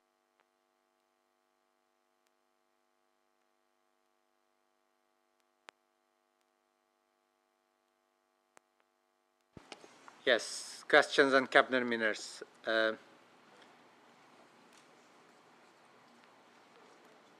next part of the section is questions on cabinet minutes. I call on Councillor Shah to move and Councillor Taylor to second. The council notes the minutes of the cabinet meetings as circulated. Do any members... Sorry, do you want to move first? Do any members who are not cabinet members wish to ask a question on the cabinet minutes? You need to move it first. Yeah, I just wanted to let you finish. It's okay. Move, Mr. Mayor. Second, Mr. Mayor. Do any members who are not cabinet members wish to ask a question on the cabinet minutes? I have notification that Councillor Gloucester wishes to ask a question. Thank you, Mr. Mayor. This council stated that Northern Routes is being funded by outside funding and grants and not by the council.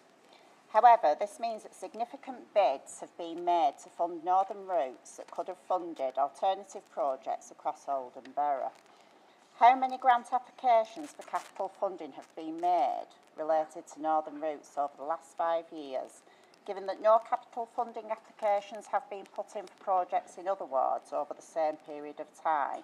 Does this mean that most wards have missed out on capital bids that could have been made available if the council were not focusing their attentions on grant funding for this major project in Alexandra and Medlock Vale?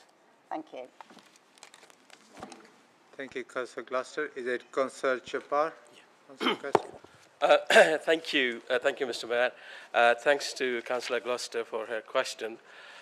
Firstly, the capital funding for this project is from 2 funding bids that have been made over the last 5 years. The Towns Fund and the Levelling Up Fund 2. These were successful grant awards, were both from the central government, aligned with the very strict eligibility criteria, and both grants were to be supported as a package of projects, not solely to Northern Routes. I think, you really got to understand this, that when government puts out a bidding process out there, there's strict criteria, and if you don't meet it, then I'm afraid you're not going to get it. And I think, if you look at the Levelling Up Fund, Mr. Mayor, that we were only 3 local authorities in the whole of Greater Manchester that got any award.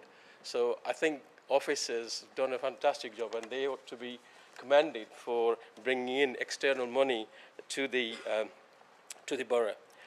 Grant funding applications are extremely limited now.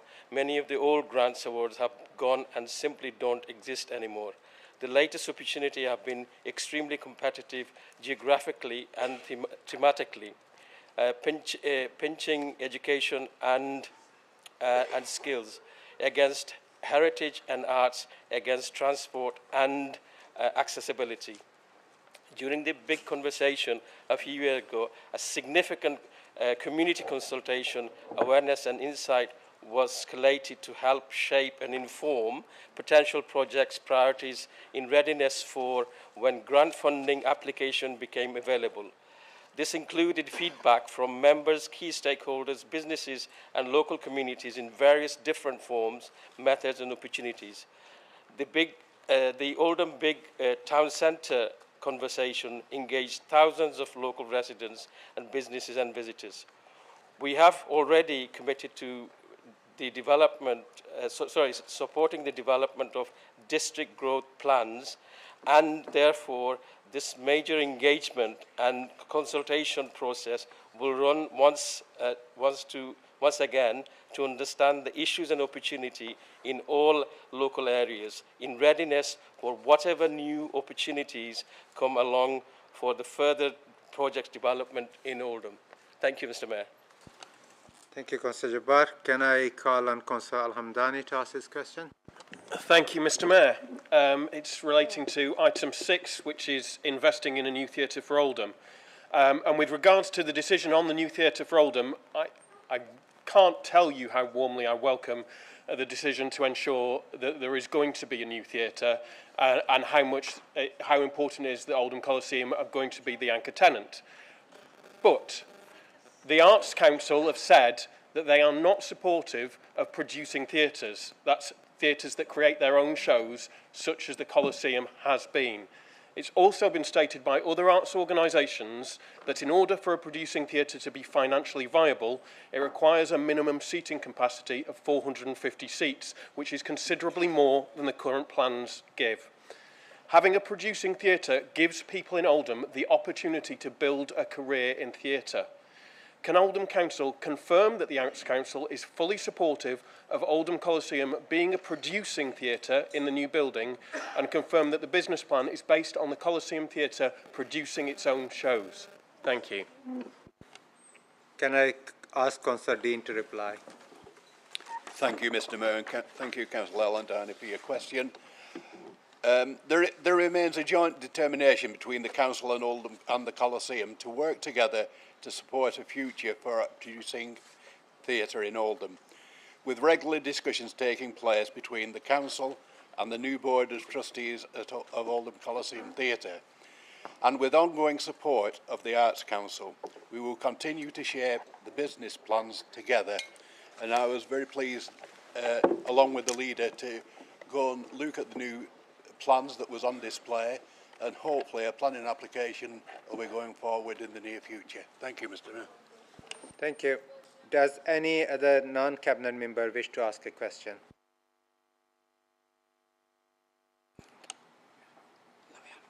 Councillor Hamlet? Sorry, I'll ask a question.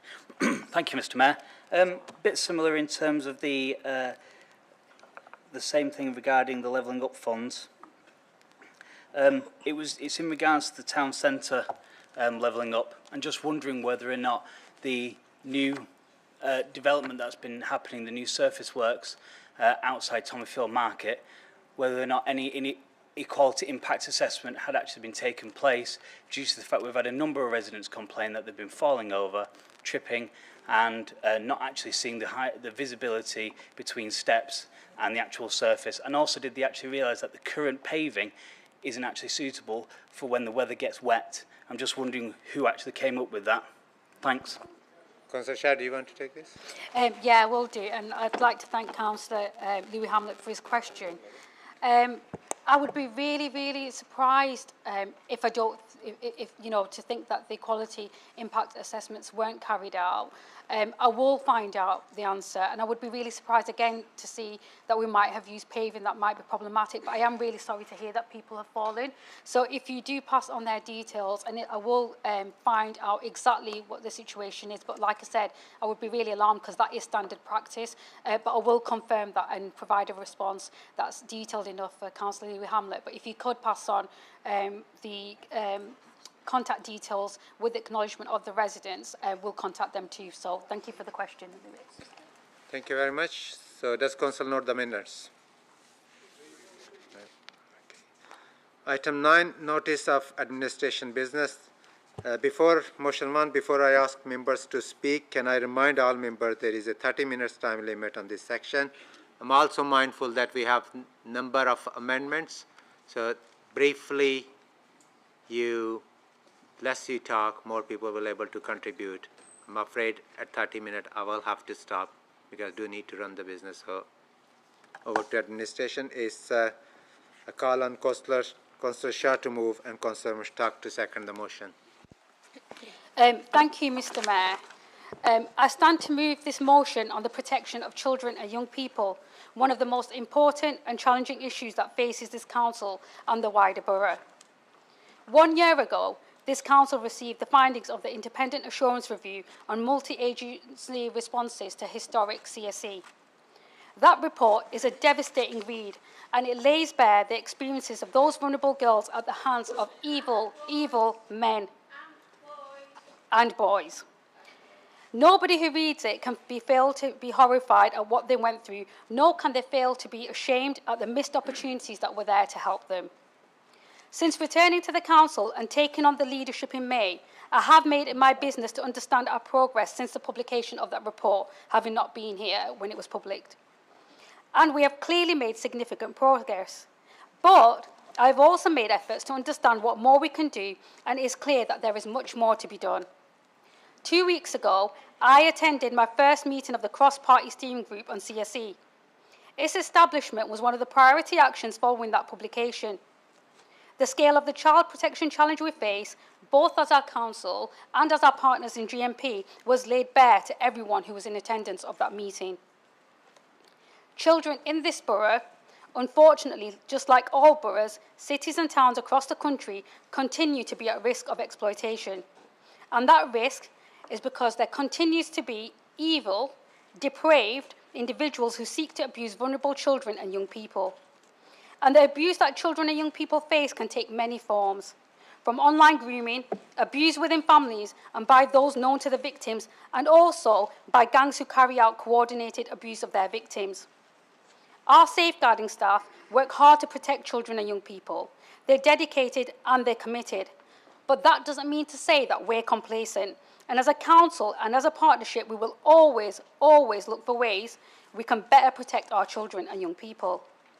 One of the many responses we have made to the review was the commissioning of Keeping Our Girls Safe, an amazing local organisation who support victims and survivors to provide independent help to anyone affected and to feed back to us what more they need. It was their input, Mr. Mayor, into that cross-party steering group that hit me the hardest. The amazing founder of COGS provided an exceptional presentation which, in victims' and survivors' own words, told us about their concerns, their needs, and their wants. They told us that they just wanted to be heard. They told us that most importantly, they wanted their experiences to be used to make sure that what happened to them could not and would not happen to other children and young people. So this motion reflects the voices of those brave women and girls who wanted their experiences to help, and boys, who wanted their experiences to help shape current practice, who wanted to protect children and young people at risk now. To be clear, this motion seeks to take our work to tackle the exploitation of children in this borough further than any other local authority across this country. We will be the first to create a Victims and Survivors Charter together with GMP and victims and survivors themselves. That outlines and commits us to the best practice in how we work to protect them and how we work to support them, and most importantly, how we seek justice for them. We have asked the Home Office to back the third stage of the Greater Manchester Assurance Review, which will look at the effectiveness of current practice in tackling the exploitation of children across Greater Manchester. This work will challenge what we do today by highlighting best practice across the city region and by identifying any areas for improvement. I'd also, Mr Mayor, like to thank Maggie Oliver and her foundation for the support that they have given to this stage of the Assurance Review. Maggie has done more to drive awareness of the issue of CSE and its impact than anyone else that I could possibly think of, and her ongoing support for the work we are doing across Greater Manchester is truly valued. We are also urging government to quickly and completely implement the important recommendations from the National Independent Inquiry into Child Sexual Abuse, led by Professor Alexis J. Accepting and implementing these recommendations is the most important thing the government can do to support us in keeping children and young people in Oldham safe from sexual exploitation. This motion sets out a clear message. We're a place that protects children and young people, we're a place that tackles offenders, and we're a place that cares about victims and survivors. This motion aims to move further and faster in improving the work we do, and I urge you to support this motion and support our ongoing work to keep the children of this borough safe. Thank you, Mr Mayor. Thank you, Councillor Shah. Councillor Mushtaq to second. Thank you, Mr Mayor. I sat in this chamber last June listening to the findings of the Independent Children's Review, and I was horrified, appalled and ashamed at the opportunities that were missed to keep children safe. I was then, and am now, in my new role as Cabinet Member for Children and Young People, determined that we do everything we can to ensure those failings are never repeated. 1 year on, we have made significant progress as a safeguarding partnership and as a borough against these priorities. At the time of the report's publication, the Council set out its response to the findings, outlining its determination to work with Greater Manchester Police to bring offenders to justice, to provide support to victims and survivors of CSE, to provide reassurance about current practice, to ensure cross-party oversight and involvement in CSE assurance, and to raise awareness of child sexual abuse, how to spot it and how to report it. We have established a cross-party steering group which brings together representatives from all political parties to receive updates on our current practice and on our work to tackle historic cases of exploitation. We have taken part in a Greater Manchester-wide peer review process of our current practice and holding learning events for professionals to implement locally the recommendations of the Independent Inquiry into Child Sexual Abuse, or the Cllr report. We worked with victim support organisations and the police to develop a victim strategy, launched a helpline for survivors to seek help report abuse. We undertook campaigns to increase awareness of both the support available and how to spot and report abuse, and commissioned the amazing Keeping Our Girls Safe to offer independent advocacy and support for local survivors. GM Police launched Operation Sherwood to seek justice for victims whose experiences were included in the review, and also invested in its dedicated, specially trained sexual abuse and exploitation team to seek justice for any and all victims who choose to come forward. This motion asks the Home Office support for this third stage of the GM Assurance Review into CSE practice. This stage of the review brings together all 10 councils across the city region, alongside GM Police, to review independently our current practice tackling child exploitation. Mr Mayor, what this motion does through its content, updates since last year and forward actions is very different to what some in this chamber are attempting through their motions and behaviours. Last year's Assurance Review recognises the terrible, inexcusable failings of the system and the organisations that were there to protect those children. But rather than politicise, practical things have been done and continue to be done to ensure that the same failings don't occur, that perpetrators are brought to justice and victims are supported in the best way possible. External victim support groups are now saying that the constant politicisation and grandstanding of this issue is having a detrimental impact on the very victims they are allegedly campaigning for. The recommendations that today's motion brings will build on that work and help build the confidence of victims, survivors and the public. It will push the continuation of improvement work needed to ensure the system is working for the children and families. If what you're looking for out of this report and any future reports is a weapon with which you can achieve political success for yourself, then I'm afraid you are not in the correct role, and you certainly should not be in this chamber. We should be fighting for the victims and survivors, not for ourselves. Please support the motion. Point of order, Mr Mayor, please. Can I have a point of order, please? I think he's accusing members in this place of politicising things and using it as a weapon to gain a seat. And I want that retracting. I want that retracting. It's disgraceful. It's a disgraceful statement. Certainly I'm not.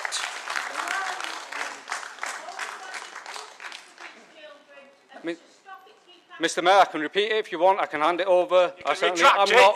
You can retract it. I certainly am not accusing anyone, and I say that openly. And I'll say it now in front of you. I'm accusing absolutely no one in this chamber of doing that. I think that's been clarified, Councillor Hope. It's about what's right, you. it's not about politics. We have amendment.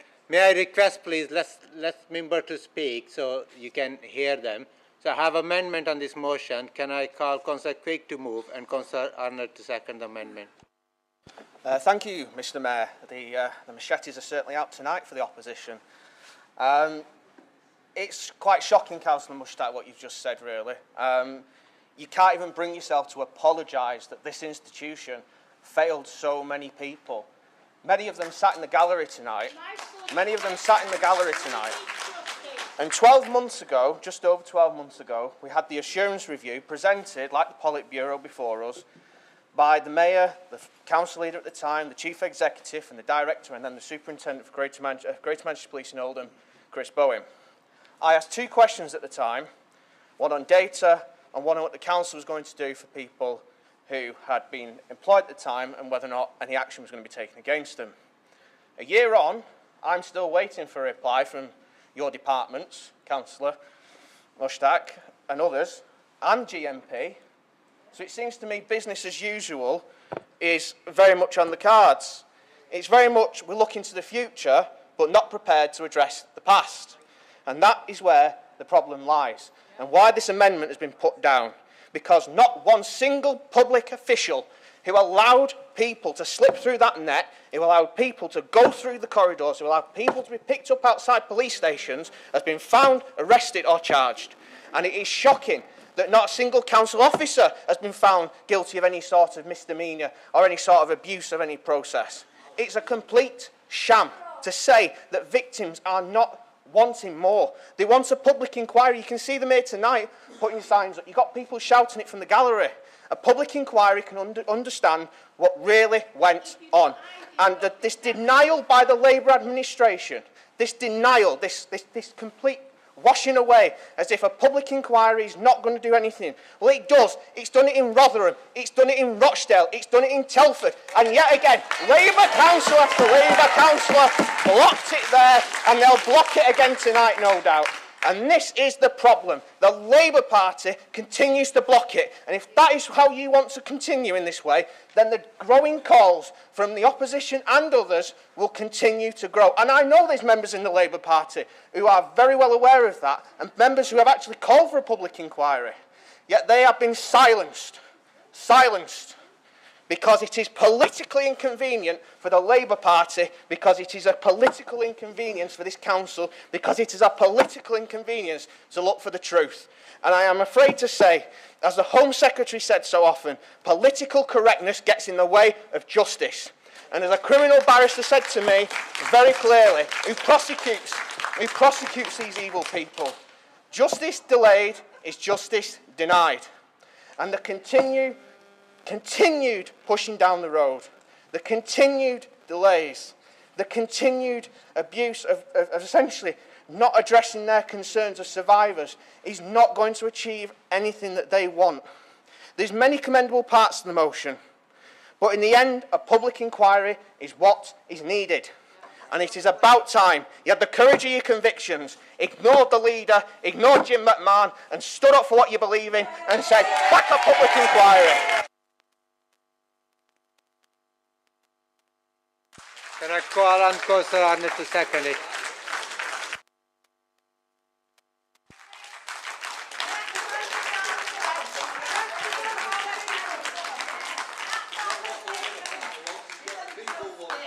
Mr. Arnold, do you want to second it? Thank you, Mr. Mayor. I rise to support the amendment proposed by Councillor Quigg. There is much in the motion that we support. Of course, we support the recommendation of the independent inquiry into CSE led by Professor Alexis J. It was a report commissioned by the government, and we expect the government to implement the report's 20 specific recommendations.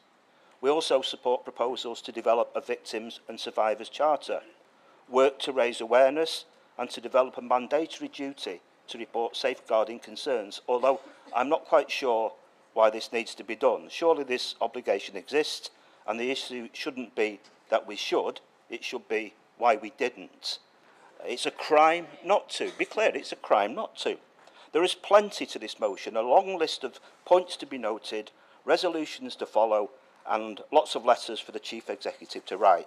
Much of it is commendable, but the motion itself, on second or third reading, reveals the real direction the Council wishes to follow. The motion aims to direct focus firmly away from the Council's historic shortcomings and those of Greater Manchester Police and other agencies involved in the sickening legacy of abuse and the rape of young girls in this town.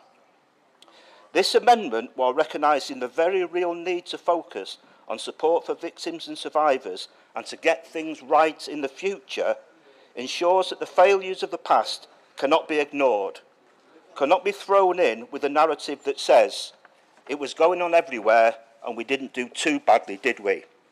Justice for victims will not be served until those whose criminal acts, duplicity or sheer incompetence on an industrial scale led to or allowed these crimes to go on for decades, undetected, undeclared and unpunished, are brought to account. We have called for a public inquiry for years, and eventually we will get one. We haven't changed our position, and we never will. No number of clever motions or initiatives, however well-meaning, will weaken our resolve. It took years and a change in council before Telford eventually secured an inquiry, and if that's what it takes in Oldham, then eventually I'm sure we will get there. I support this amendment. I urge councillors to do so for the very simple reason that it's the right thing to do. Thank you, Mr. Mayor.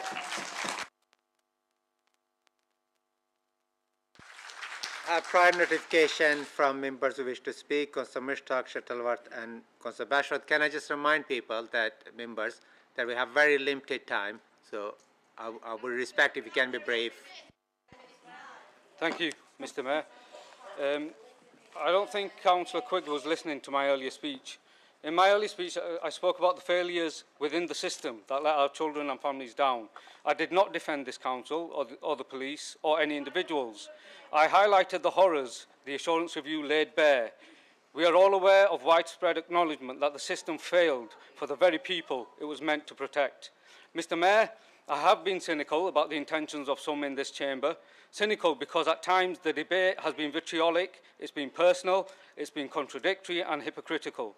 The reason I use these words, the reason for my cynicism, is because I was seeing bullying, mistruths, defamation of character and outright lies about individuals, including myself.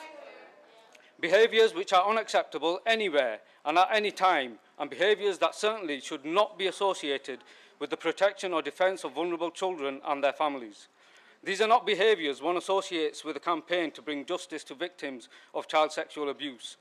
Voices that are working with victims and survivors are now saying that the weaponisation of this issue is having a detrimental impact on the very victims and survivors it purports to be fighting for.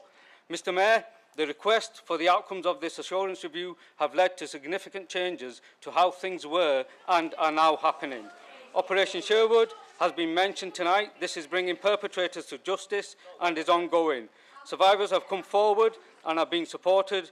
Work to bring a Victims and Survivors Charter, working with victim and survivor groups, will ensure that the correct support is being offered. The acceptance of the 20 recommendations of the National Review in the current Parliament, raising public awareness among young people and adults, and enshrining the mandatory reporting of child sexual exploitation into elected members' code of conduct. These are all practical things that will improve the system that let so many down all those years ago. My humble appeal to elected members across from me is to work together to build on the proposals and ongoing work to ensure we have the best possible environment for children and young people in Oldham, to ensure that all of us and everyone out there are the collective defence against the monsters that do exist. You have the opportunity to do the right thing. If you want a better system, if you want justice, if this is about them and not you, then let us work together. Let's take the final stage of the assurance review and ensure that all of us are doing everything for all of the children and families that need us. Please allow members to speak. Please allow members to speak, please. Doing everything for all of the children and families that need us to fight for them, not fight amongst ourselves. Please vote against this motion, this amendment, and come together for those that need our support. Thank you, Mr. Mayor. The moral high ground's too Councillor late. Shuttleworth.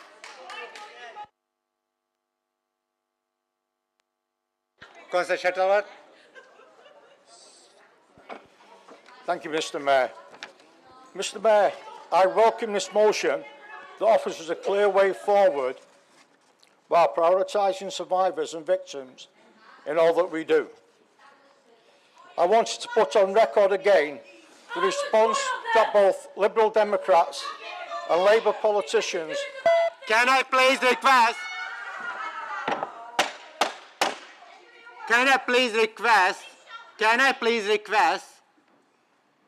Please respectfully let people to speak and listen to them. Please. I think I've been very fair to everyone here in this chamber. Please let members to speak and conduct us the meeting. I'm warning you first time now. Please let us conduct the meeting, please. And I would appreciate silence and let people to speak. I wanted to put on record again the response that both Liberal Democrats and Labour politicians have already had from the Home Office on the issue of last year's assurance review and on the issue of any public inquiry, because I think it's important to understand the full context as we debate this important motion. Last year, the Liberal Democrats in this chamber wrote to the Home Office asking them to instigate a public inquiry. The response that they received from the Home Office Minister for Safeguarding, Amanda Soloway, would not do so. And there is the response. In addition, I think it's vital to put on record that in a debate in the House of Commons in June 2022, Home Office Minister Rachel McLean took a clear view on those that were seeking to undermine the integrity of those working to tackle CSE in Oldham and elsewhere, when she said, "I can say from my position as a Home Office Minister that to call into question the integrity of the law enforcement professionals who dedicate their lives and careers to investigating these incredibly disgusting and abhorrent crimes, outrageous, it is completely wrong." We have been told clearly that these issues are for us locally to determine, that we are responsible for driving improvement in local services for the good of local people, and we are seeking to do that with this motion. We take our safeguarding responsibilities seriously here in Oldham. All 60 of our elected members are expected to take part in the safeguarding training, and I know that attendance is always high. So I'm confident that the Council has the right tools in place to make this a reality quickly, to empower members to support victims and survivors in the right way and ensure justice prevails. And perhaps when Councillor Quigg stands up to give his right of reply, he can confirm whether he and his colleagues have actually undertaken the adult and children safeguarding training. Thank you, Mr. Mayor. Can I ask Councillor Bashwat, but can I also please remind that we're running really out of time. So Councillor Bashwat. Thank you, Mr. Mayor. I'm really sorry, just 1 second. Let me just reply to the lady. These are the rules set by all these. These rules are all set by your political leaders. I have to just follow them. So if we have another interruption, I will have to adjourn the meeting. So I'm respectfully asking you, please let them speak, please. Councillor Bashford. Thank you, Mr. Mayor. I'm the last person to try and defend the police or the council or anyone who's failed, so I'm not going to do that. But I want to make the point that we should be having debates and discussions like this. It is healthy for democracy, and while we might hold different points of view how to achieve this, we're all aiming for the same point. We all want to improve people's lives and better protect people. But we shouldn't be using the tragic and horrendous experiences of the men and boys, the women and girls who have suffered abuse at the hands of evil people for political gain. I'm continually appalled that there are people doing just that. People who are adding to the worry, hurt and anxiety of those who have already been badly let down. Child abuse, any abuse, is not to be weaponised for political gain. There is nobody in this chamber who would tolerate or condone any sort of child abuse at all. None whatsoever. And there's nobody in this chamber who would not expect the most severe penalties the law can subject on those found guilty of these evil, horrendous crimes. That's not the picture some people are painting, though, I have to say. This isn't an issue to be tackled by casting aspersions, by coming up with conspiracy theories, by encouraging false, outrageous and sickening claims towards good people who would have nothing to do with it at all. This is not an issue to be treated as a mudslinging political race to the bottom. What this is an issue of is an issue that should be tackled by putting the survivors first, by putting the victims first, by being sensitive and sympathetic to the survivors' wishes and needs, and ever mindful of the terrible experiences they've endured. Any right-minded person will agree this is about real people's lives, real people who have suffered and endured real evil. Any right-minded person will also agree to use these people's suffering to further a fleeting political game is almost as disgusting as the crimes committed. So let's move forward. Let's move forward together. We all have the same aim, united in the shared goal of making sure this town, this council, the people in here, and the police force, the social agencies are all doing everything that can be done today and tomorrow.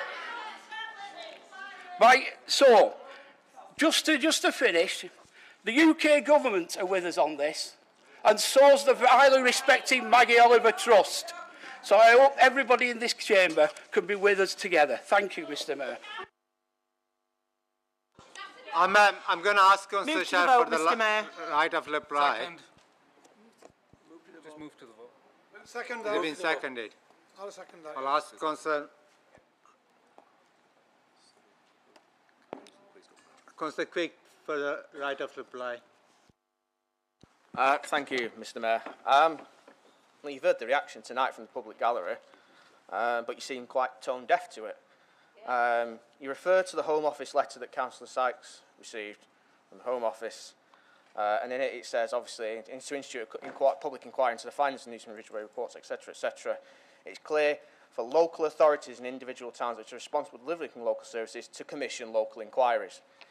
So within that, this council can commission it, can ask for a public inquiry, can go through its own long reviews if it wants, but of course it is for local areas to learn from what happened in the past, not national government looking over the whole country, because they've got to take in a broader picture. But it's the problem with the motion, and again, there is commendable parts, as I've said, but the problem with the motion is that you are looking to basically say, but there's other problems in other towns, they're just as bad as each other. It doesn't mean that we've got to basically go and say, well, it's not for us really to address, but we're addressing it anyway. Oldhamers want Oldham to address the issues in Oldham. It is a no good us keep saying, well, we found it in 11 cases in review, but but is that it? Because it can't be the case that Oldham finds 11, but Rochdale, Telford Please let Councillor Quick to speak. Rochdale, Telford and Rotherham find thousands. And Councillor Bashford, you say let's move forward. Well, you can't move forward unless you learn the lessons of the past. And this constant pushing, we want to move forward, but you can't move forward until you address the concerns of people who are survivors, who are sat in this gallery, as I keep saying, who are desperate to find the truth. Some still haven't got justice, nearly decades on. And is this the best we can say? Well, we'll pass it to national government, we'll get them to do it. Well, fine. But what are we going to do? What are we going to do to address the underlying problem? And it just seems that we just keep passing the buck. We can't keep doing it. We need to have this public inquiry. We need to have it because the people of this town keep calling for it, because there's a reason for it, because they can see the injustice. It isn't because people, and if I hear the word conspiracy theory again about this issue, I tell you what, it's shocking. Because to say it's a conspiracy theory, that this was a conspiracy theory, just completely devalues the bravery of these people who come forward. And I'll never forget that council meeting on the 27th of June. Councillor Shah, you weren't here, but I'm presuming you watched it back. An actual survivor came to that mic and said, I was abused in the early 70s and late 80s. And she was in complete tears. And this is where we've clearly got, we've clearly got gaps where people who have slipped through that net, who have been allowed to slip through that net, have not been addressed. Their concerns have not been addressed. And the assurance review only really assured Greater Manchester Police and Oldham Council that it found these cases and that there was problems in the period that it determined. And it is not acceptable. You are completely whitewashing genuine victims' concerns. And it is not acceptable to keep denying a public inquiry, because them concerns are getting louder and louder and louder. And you cannot keep ignoring it. And the tidal wave that will come your way. You had 3 council leaders go. How many more do you want? Because until you address that concern, it is not going away. And until you address the people's concerns, it is not going away. And until we get this public inquiry, it will never be addressed. And the victims and survivors will never go away. Thank you very much. So I've been advised this is the end of time for this section, so we can move to votes only on the other amendments. So, Councillor Shah, Mr. Mayor, is that right? Because I should be entitled to a response to the amendment. Okay, go on. That's the last response. So this amendment does nothing but peddle the unhelpful and damaging narrative we've seen too much of, Mr. Mayor. Let me be absolutely clear. This council is delivering on its promises of a year ago. We are improving how we protect our children and young people all the time, and we will work continuously with GMP every day to secure convictions of abusers, and we are better supporting survivors and victims of child abuse and exploitation. The amendment also mentions Suella Braverman and the comments she's made on this issue, comments which have drawn criticism from every corner of the country and safeguarding professionals, including the unprecedented letter from the NSPCC. I think suggesting that only one community is an issue here is dangerous. It underplays the serious nature of abuse and exploitation that goes in every community. Nobody in this chamber seeks to defend the failings that are outlined clearly. What's your point of order? The point of order is the quote that I've actually used is that Councillor Shah seemingly refers to. She's not actually referring to the quote that I've quoted, so she needs to actually read what I've put before she starts making false assumptions and false narratives. I really do not understand Councillor Quigg tonight. He's not listening to anything that's been said.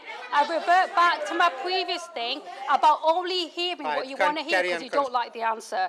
So, including the unprecedented letter from the NSPCC, I think suggesting that only one community is an issue here is dangerous, and that's exactly what that quote referred to, and underplays the serious nature of the abuse and exploitation that goes on in every community.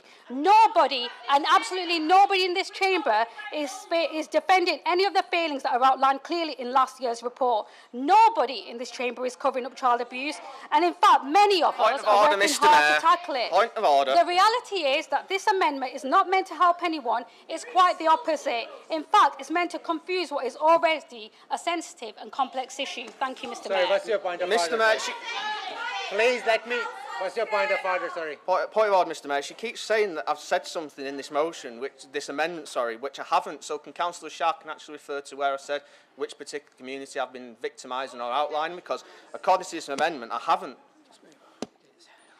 I didn't say he did. He quoted, the reference to Wella Braverman said that political correctiveness against communities was getting You might not be well aware of the quotation system, but I must point out that is a quote I've Please used, take so a seat, refer board to members. it. Please take a seat. I'm going to move this to the vote. Those in favour of amendment? Sorry. Those in favour of amendment? Those against? Abstentions? Amendment is lost. I have a second amendment. And I'm sorry we don't have a time. Are you willing to move and second it formally? Move the extension that says the council will happily accept inquiry.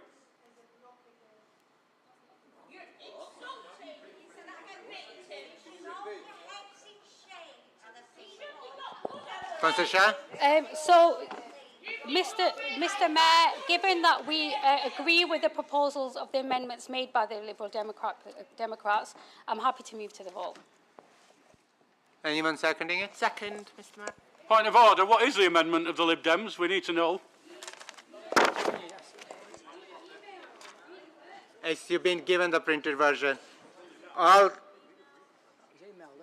it's been seconded it.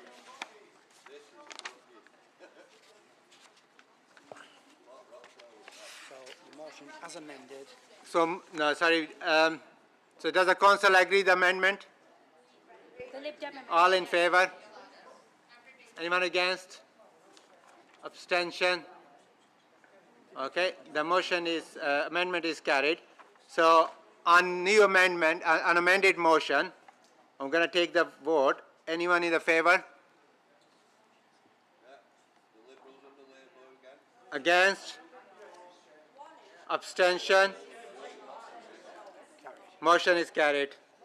I don't have a time for the second motion for the administration, so you will... Sorry? You do have a right of reply, sorry, but we've just taken the vote. We just voted, it's finished. We just voted because we are out of the Finished, time. you voted. So can we move on the motion number 2? Do you want to formally move it and put it to the vote? Sorry? Yeah, thank you. Yes, I'm happy to formally move it, Mr Mayor. I'm happy to second it, Mr Mayor. All those... Sorry, I have to go to the Lib Dem amendment on this. Do you want to formally move the amendment? Second? Move amendment. Is anyone to second the amendment? Yes, I move second, yeah, move the amendment. All in the favour? Amendment, in the favour of amendment?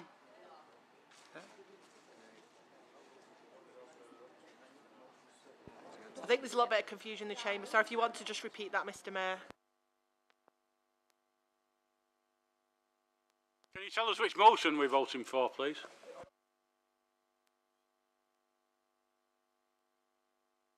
Voting on the Lib Dem amendment.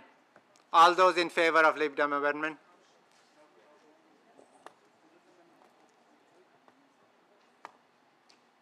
All those against? Abstention? So amendment is lost. Vote on the original motion. All those in favour? All those against? Motion number 2, block lens surgery. And any abstentions? Motion carried. Notice of opposition business. You have 30 minutes again. A call on Councillor Gafoor to move and Councillor Byrne to second the motion. Thank you, Mr Mayor. I rise to propose the opposition priority business as printed and speak briefly to it so as to allow as much time as possible for debate. This is a well-researched proposal, and I sincerely hope, Mr Mayor, that we can discuss it in the spirit that it is intended. Today, we gather here to discuss a motion that is of utmost importance to the community and reflects the values of inclusivity, diversity and respect. I stand before you in favour of this motion, proposing the allocation of land for a Muslim cemetery in Oldham, specifically run by Muslims. This is a critical issue that calls upon all of us to come together as a united front, treating it as a bipartisan matter. Traditionally, space in cemeteries has been allocated on religious grounds.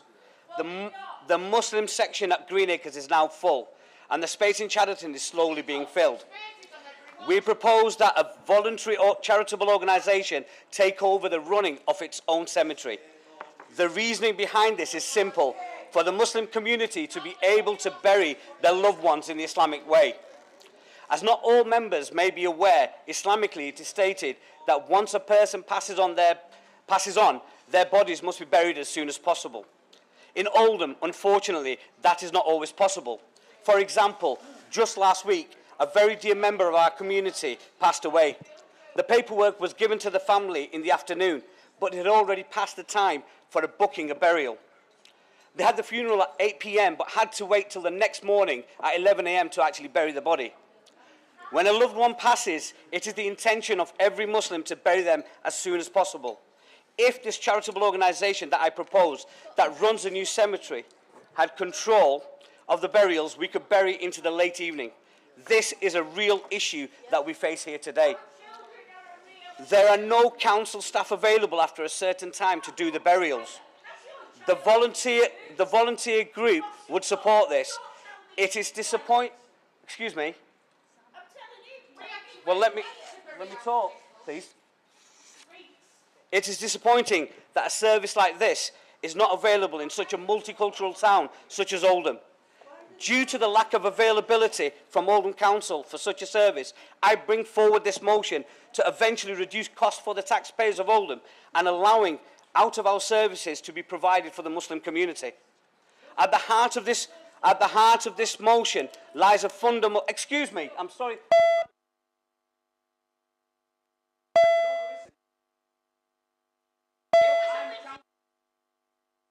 Excuse me. Hey, Councillor Gafour. Councillor. Just let the mayor do it. Sorry.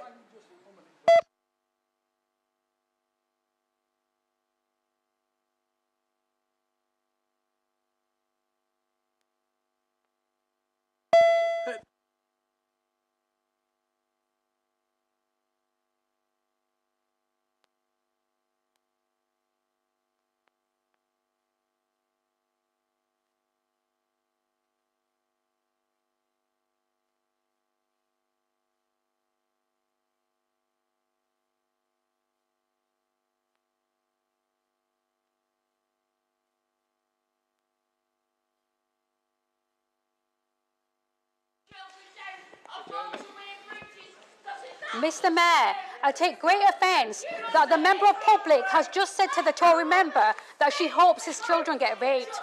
That is really offensive. That is, excuse me, Councillor Gafour, sit down, please.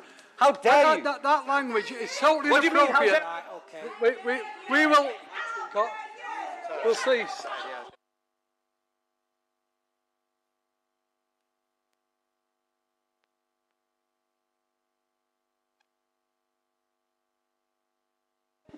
Please, may I request you to... Please, may I request you to be quiet?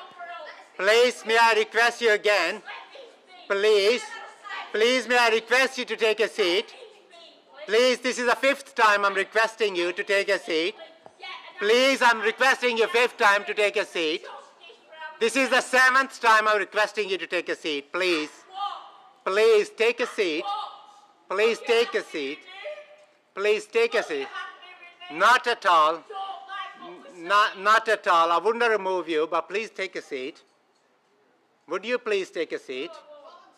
Please, let us carry on with the business. Please. And I want justice, and I totally agree with you. Please, would you please let me carry on the business? Kindly take a seat. This. Sorry?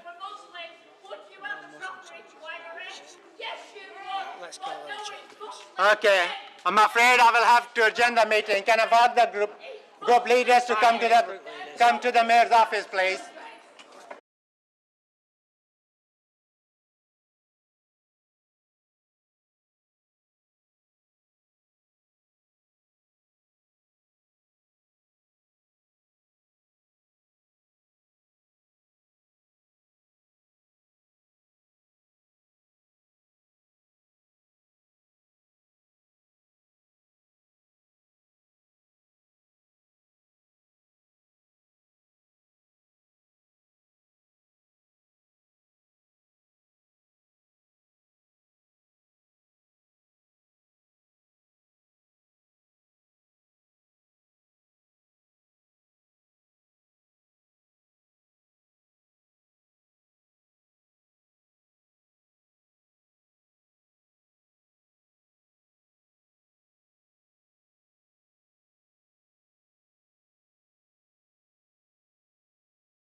Mr. Mayor, can I suggest, because a comment was made to Councillor Gafoor, I will let Councillor Gafoor to.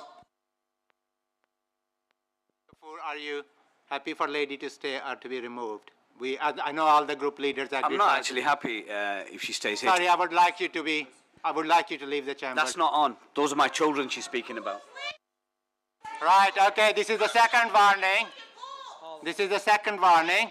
All right, sorry. We will adjourn the meeting.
First of all, apology for disruption.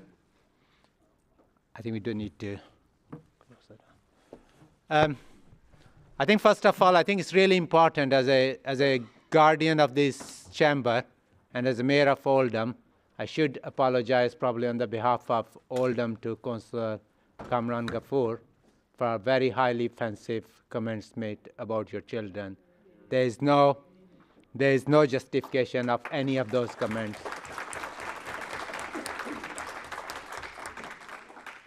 And I'm all up for discussion, debate, having a difference of opinion on the policies, but when it gets to personalization, whether it's opposition or anyone, it's unacceptable. According to, I think some of my colleagues are here new and they've probably been wondering what's going on. So according to the protocol of the council, which is agreed by all the group leaders previously, I have advised the lady to leave the place after obviously those comments and continuous disruption. Subsequently, all 5 group leaders, including Councillor Shah, Councillor Hint, Councillor Hoban, Councillor Sheldon and Councillor Sykes met with me and Chief Exec and Bar Solicitors in Mayor's office, Mayor's parlour, where it was agreed to give the warning again, and if it does not resolve issue, then we will adjourn the meeting and move to Chatterton Suite, and that's why we are here. I also mindful that we are running quite late. We will probably have to extend the gelatin for 30 minutes. Is that agreeable? Yeah. It's never happened, certainly. I don't remember anything like that happened before, certainly in my 10 years. I never heard those words were being heard. So if any, as an exception, if group leaders, anyone wants to say anything briefly, 30 seconds, I will allow you to speak. You don't have to. Okay. Thank you very much. So we were lost the track. That's what happens when you leave things with your deputy and you come back to disaster. So that's a joke. I think we were on motion. We were on the second motion and first motion of opposition. Councillor Ghafoor, back to you. Apologies. Thank you. Would you like me to start again or from where I finished? Start again. Okay, thank you. Thank you, Mr. Mayor. I rise to propose the opposition priority business as printed and speak briefly to it so to allow as much time as possible for debate. This is a well-researched proposal, and I sincerely hope, Mr. Mayor, that we can discuss it in the spirit that it is intended. Today, we gather here to discuss a motion that is of utmost importance to the community and reflects the value of inclusivity, diversity and respect. I stand before you in favour of this motion, proposing the allocation of land for a Muslim cemetery in Oldham, specifically run by Muslims. This is a critical issue that calls upon us to come together as a united front, treating it as a bipartisan matter. Traditionally, space in cemeteries has been allocated on religious grounds. The Muslim section at Greenacres is now full, and the space in Chatterton is slowly dwindling. We propose that a voluntary charitable organisation take over the running of its own cemetery. The reasoning behind this is simple: the Muslim community to be able to bury their loved ones in the Islamic way. As not all members may be aware, Islamically it is stated that once a person passes on, their bodies must be buried as soon as possible. In Oldham, unfortunately, this is not always possible. For example, just last week, a very dear member of the community passed away. The paperwork was given to the family in the afternoon, but it was already past the time to book a burial. So the funeral happened at 8 p.m, but the actual burial happened at 11 a.m. the next morning. When a loved one passes, it is the intention of every Muslim to bury them as soon as possible. If the charitable organisation that I propose runs a new cemetery had control of the burials, we could bury into the late evening. This is the real issue that we face here today. There are no council staff available after a certain time to do the burials. The volunteer group would support this. It is disappointing that a service like this is not available in such a multicultural town such as Oldham. Due to the lack of availability from Oldham Council for such a service, I bring forward this motion to eventually reduce costs for the taxpayers and allowing out-of-hours services to be provided for the Muslim community. At the heart of this motion lies a fundamental principle that we all hold dear, Mr. Mayor. The right to practice one's faith freely and to honour the cultural and religious traditions of our fellow citizens. Providing land for a Muslim cemetery does not detract from our commitment to unity. Rather, it reaffirms our dedication to respecting the customs and belief of all members of our community. In Oldham, we pride ourselves on being a diverse and inclusive society that celebrates its multicultural heritage. Embracing the idea of a Muslim cemetery is not divisive. It is a step towards building bridges of understanding, empathy and compassion. It sends a powerful message that we cherish and protect the rights of all religious and ethnic groups within our community. Some may argue that this motion is divisive, as it caters for a specific group. However, let us remember that inclusivity does not mean similarity. It means recognising and appreciating our differences while fostering a sense of belonging for all. By providing a space where Muslim families can bury their loved ones in accordance with their religious practices, we demonstrate our commitment to equality, social cohesion and human rights. I urge all the members of this committee, of this council, to come together and recognise the significance of this motion beyond political lines. Let us stand united in the face of intolerance and prejudice. We have a responsibility to create an environment where everyone feels valued, respected and embraced. In supporting this motion, we are not endorsing exclusion, but acknowledging the diversity that enriches our community. It is a testament to our willingness to foster a spirit of harmony and unity, acknowledging the various faiths that coexist peacefully within our society. Thank you. Thank you so much. Thank you, Councillor Kapoor. Can I have Councillor Bunn to second it? Thank you, Mr. Mayor. I rise to second the motion of my colleague, and I've done this because I offered to do this. I wasn't asked, I offered to do this because I thought about it, I asked a lot of questions, I got a lot of answers, and I did a bit of research. And so I support it by stating that Oldham has been forward-thinking in matters of end of life. It was the first to make municipal cemeteries in the north and was quick to respond to the 1903 Cremation Act. These municipal cemeteries are now full, being the best part of nearly 200 years old, and have been available for all worship groups and none. Greenwood is fascinating in its diversity, but many of those are of Christian origin, having a Polish section reflecting that part of Oldham's fascinating population mix. Saddleworth opened a new cemetery in 1986 when the church graveyards were becoming full. These graveyards are traditionally to accommodate more than one body. Burial grounds for specific faiths is not unusual.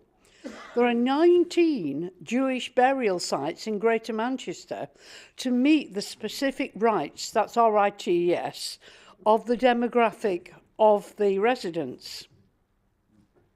Traditionally, many of the deceased of Islamic faith formerly were repatriated to their country of origin, and the only burial ground in the area for anything Islamic was in Bolton, but specifically for children. I don't know whether that still operates there. I didn't pursue that further. So now that we have almost 25% of our Oldham residents of Islamic faith who will at some time require burial with specific rights. Many a third generation, born here, lived here, worked and died here. Islamic burial does require that only one person is buried in each grave. The facility for burials is available at Chatterton Cemetery, and extension of the burial grounds was extended about 12 years ago to accommodate this. but this motion covers more than just burials, but certain rights such as burials within 24 hours. This is fine unless you die on a Saturday. A Sunday burial in Chadderton requires a large additional fee, I understand. We cannot deny considerations at the end of life for 25% of our Oldham residents, that their end is with dignity and expectation of burial according to their faith. I expect that as forward-thinking borough in these matters, we have some plans for the next 50 years and hope that the proposals in this motion can be considered. Thank you, Mr. Mayor. Thank you, Councillor Byrne. I have an amendment. I call on Councillor Hinds to move and Councillor Hobbin to second the amendment. Yes, I'd like to move the excuse me. I'd like to move the amendment.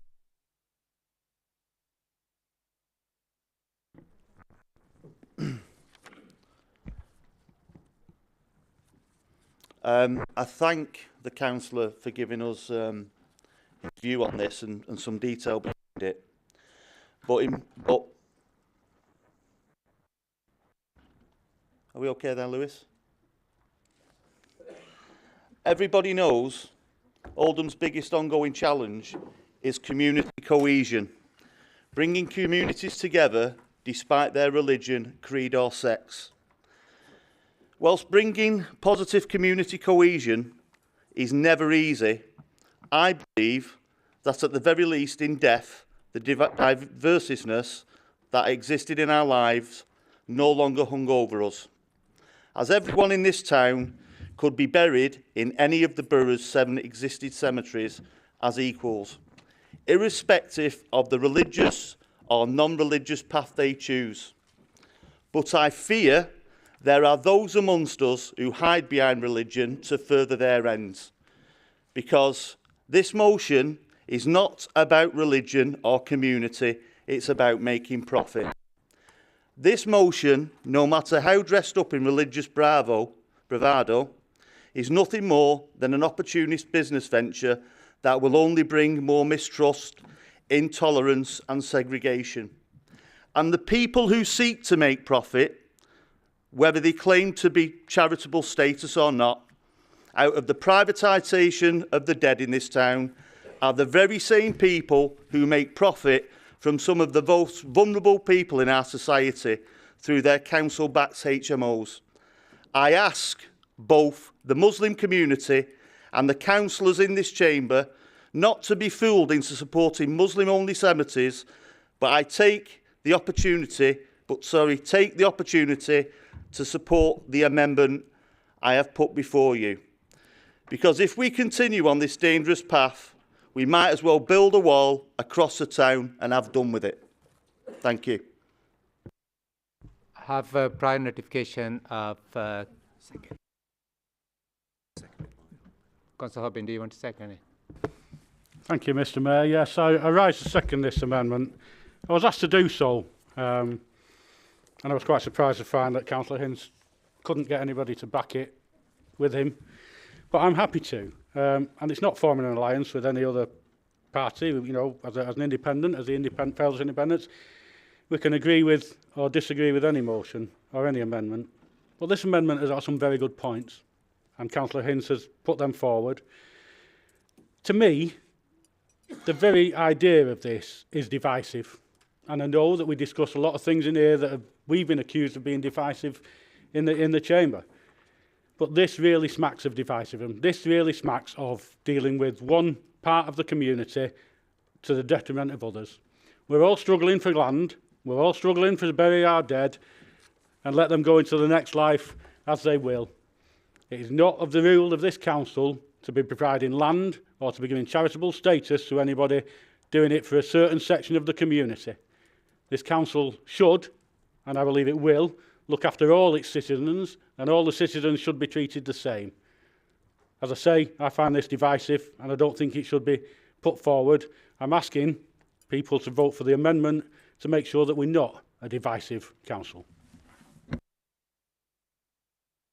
So I have prior notification of people who want to speak. So, Councillor Akhtar, first. Thank you, Mr. Mayor. Stand up to speak against the amendment because, a bit like the substantive motion, it shows a fundamental misunderstanding of our cemetery policies, our current capacity, plans for funerals and burials. Such a sensitive and important issue for local people. It's absolutely vital that we don't spend this information on these issues with fear or at one of the challenging times of family. Is it interfering? Yeah. All right, okay, sorry. With that said, I wanted to offer some clarity on these issues. The council has 7 cemeteries across the borough, and there is capacity in all of those cemeteries for burials at present.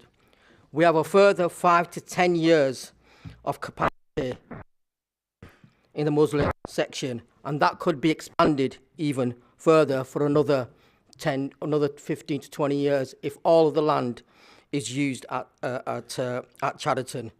So therefore, there's expansion opportunities not only at Chadderton, but at the remaining six cemeteries as well.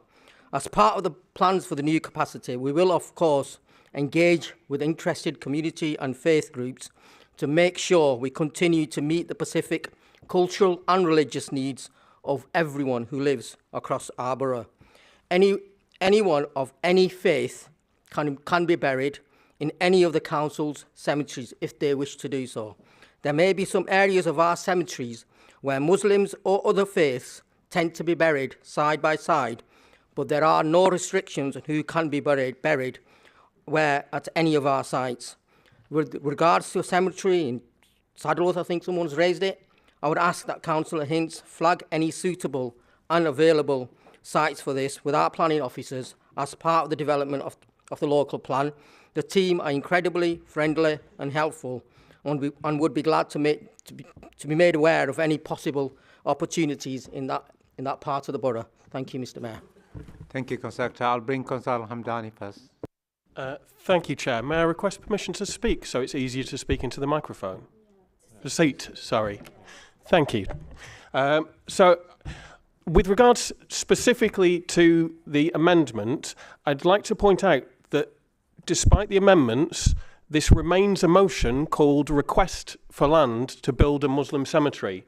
And if you were to pass that amendment, you would be passing a motion saying Request for Land to Build a Muslim Cemetery. And I don't understand how that can work as an amendment, because it would say one thing in the motion and another thing in the title. I can't understand how that works. I think that the motion brings forward really important issues. I do think, as Councillor Gafford said in his speech, that one of those most important issues is making sure that there's the opportunity to bury people according to their faith. But he was talking about things that didn't necessarily necessitate a Muslim cemetery in order to do that. This whole issue becomes really complicated, and I don't think dealing with this motion gives us enough time and enough opportunity to go through the clarity and the detail that is required for something this important. For example, in order to transfer the land, we'd be using the asset transfer policy of the council, which requests that Unity Partnership do it. So I would like, in that case, to move the whole thing to overview and scrutiny. So I'm proposing moving the motion to and referencing the asset transfer policy to overview and scrutiny, where it can be discussed properly and given the time and detail that is required to do so.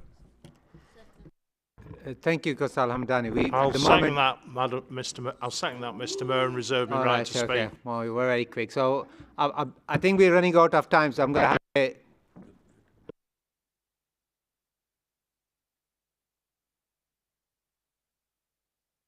Mr. Mayor, can I have a right of reply, or is that possible?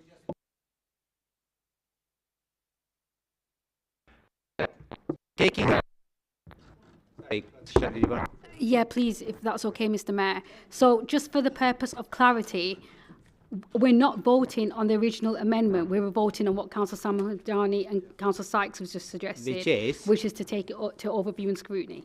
Overview and scrutiny, and sort of like, I suppose the first is to see whether it makes sense.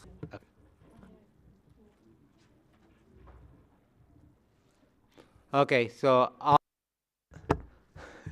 all those in favour sending to scrutiny? Okay, all against? Okay, any abstention?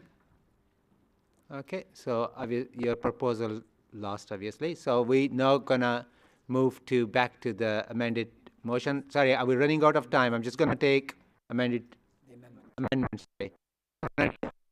Apology, because we're running out of time, and then we'll back to substantial motion. Councillor Ibrahim.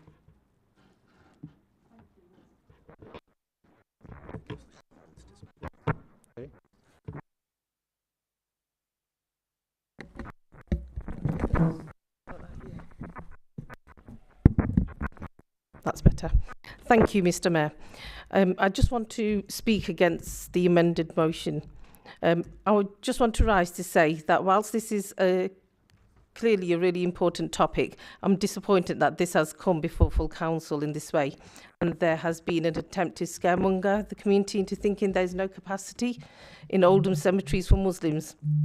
This is categorically, not true. That there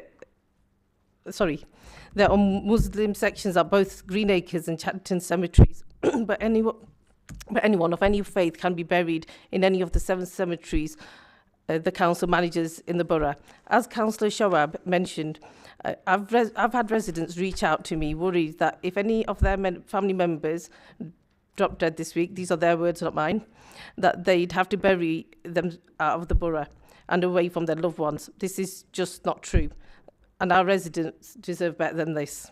This council is in the process of drawing up the refreshed local plan and has identified 2 sites for the new cemeteries that would give us an extra 30 years of capacity.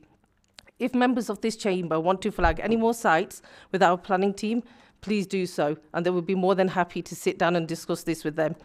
What they shouldn't do is to try and create a frenzy that makes our residents needlessly anxious. Thank you. Thank you very much. Due to the time, we have to move on. So I'm going to give the right of reply to Councillor Ghaffur. This is about amendment, and then obviously you will have again opportunity to speak. Thank you, Mr. Mayor. And Councillor Hinds alluded to the fact that this was a profit-making motion. And I would say to that, that's absolute rubbish. This is very, very important for the community. Councillor Ibrahim has just stated that we're scaremongering people. We're not scaremongering people at all. We've been told by the council officers that there is 5 years remaining. They say that they do have extra land, but obviously it's not been developed yet. So it's not scaremongering. And like we said in the actual in my speech, that it's far beyond the fact of just donating land to a certain Muslim organisation. It's about taking Muslim burials and doing them Islamically. My residents, the people who voted for me, have asked for this. And if you go out there onto the streets and talk to the people, talk to Muslims, they would love to have this happen in Oldham. Thank you very much. And Mr. Councillor Hinds, it's definitely not a profit-making organisation or a motion. So, Councillor Hinds, do you wish to reply? Yes, I would like to take the opportunity to reply, Mr. Mayor. It's stated that it's not a profit-making venture. However, we still have serious questions to ask how the organisation behind it is run, how money will be distributed, the level of charges people were paying, and also the control on burials itself. The fact of the matter remains that in the council's existing 7 cemeteries, there is nothing stopping people of Islamic faith being buried. And I agree there may need some work to be done to ensure these burials are more in line with Islamic faith, but I do not believe handing over land to people who have got business connections, who build HMOs, I could satisfactorily have confidence in that. Point of order. Sorry, this has just got one nothing second. to It's not point of order. You can have personal clarification if you wish. personal clarification. Then Go on. yes, please. Yeah, I have nothing to do with this charitable organisation, and I'm not part of it at all. And I think you are alluding to the fact that I have HMOs, and I don't just No, have that's HMOs. not what. That's not. You know, it's not. It's not. Again, I reiterate. This is a motion for the community. Thank you, not- Councillor Gafoor. I think you made it very clear. You got nothing to do with HMOs or with running. Or with running. Please don't say that. Lots of things to do with HMOs. No, but what I not. meant, you're not planning to run graveyard, basically. Is that correct? I'm not trying to build a HMO on top of a cemetery. And you're not planning to run graveyard either? No, definitely. Councillor Hayes, you can carry on. Thank you. Sorry, to clarify and reiterate, I'm not specifically stating my honourable councillor here runs HMOs, but the people on the committee, the Muslim Cemeteries Committee, do. That is a fact of record. So that is a Point of step order, for me. Mr. Mayor. I think I'm feeling a bit I'm sorry, Councillor. I do. I'm feeling a bit uncomfortable in some of the views here tonight, and I think as members, it'll be. I'm not going to say any more, but I think we need some equality and diversity training for all members, because what the assumptions that are being made here, if people out there are listening to these and start believing them, we will have a very, very diverse borough, and it's dangerous. And I'll just leave it to that. And my emotions are high in terms of what's being said tonight. Thank you, Councillor. And I'll sit down, and I don't want to say anything more. Thank you. Please take a seat. With respect, the diversiveness is the motion proposed itself. The diversiveness of creating Muslim-only burial grounds, when the truth is, in the municipal cemeteries we have in this borough, anyone can be afforded a burial irrespective of faith. I'd like to move to the vote, if I may. Thank you. So I'm going to move to all those in favor of amendment. We're voting on amendment at the moment. All those against? Any abstention? So the amendment is lost. So we're back to original motion, and I'm going to take only a couple because I've got only. Councillor Shah. Thank you, Mr. Mayor, and I'm going to try. I am going to start off by saying, Mr. Mayor, that we adjourned the previous meeting because personal comments were being made. I don't know what it's going to take for members in this chamber to stop personalising debate and stick to policies. I'm personally offended that deliberately, on a couple of occasions, it's been alluded that Councillor Gafoor has moved this motion simply to gain profit. That's really offensive to anyone in this chamber because he categorically hasn't done that. In terms of the motion, thank you, Mr. Mayor. But I will say this, that the Conservative motion is undoubtedly on an important topic for the borough and our communities. I really do empathise with community concerns, and I know members of my group have been lobbied strongly about this, as it's a really sensitive and emotive issue for people of all faiths and none. However, I think this motion is fundamentally displays absolutely inexperience when it comes to council business. This isn't a decision that should be made here in this chamber without proper due diligence and scrutiny of the proposals and the makeup of anybody who wants to run the cemetery. Asking the chief executive to simply identify a piece of land to donate to a group is a very, very tall order.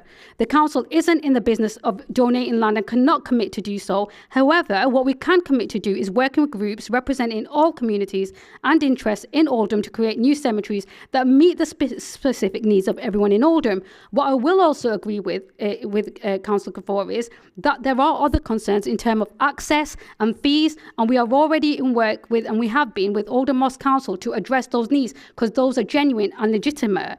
It also displays ignorance to the reality of the situation, and I'll forgive Councillor Gafoor for this due to his inexperience because it is hard as a new councillor, but the council has the capacity for the next 5 to 10 years, at least at our current cemeteries. The motion and the campaign around it has caused considerable tension in the community, with people now worried that there is no burial capacity in the borough. We do have a duty to tell the truth to our residents and not whip up that unnecessary fear. We've already identified 2 new cemeteries as part of the process, which Councillor Gafford is well aware of due to a conversation we had with him, that him and I had in the last month, of drawing up the local plan, meaning we'd have the capacity for the next 30 years at least. This is nothing new. Our cemeteries already serve all communities and meet all religious and cultural needs of many people. We continue to work with Oldham Council that has spanned over 10 years and in partnership with other community and faith groups, and will continue to engage with all communities. I'll be grateful if all members in this chamber cannot seek to divide our communities and turn them against each other with misinformation. In regards to the Jewish cemetery in Failsworth, this land was purchased by that community in 1919. It wasn't gifted, nor was it donated by the council, as some have suggested. An opportunity to purchase land privately could be done. There is a process, but unfortunately the administration cannot support this motion. Thank you, Mr. Mayor. Due to the time, I'm going to suggest that we move to the reply. Yes, sorry. Yeah, thank give you opportunity to reply. Thank you. And then we'll move to vote. Councillor Shah, I'm not as inexperienced as you believe me to be.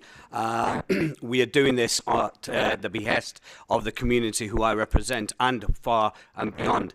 And we're not scaremongering. We're not saying that there are no scare at all.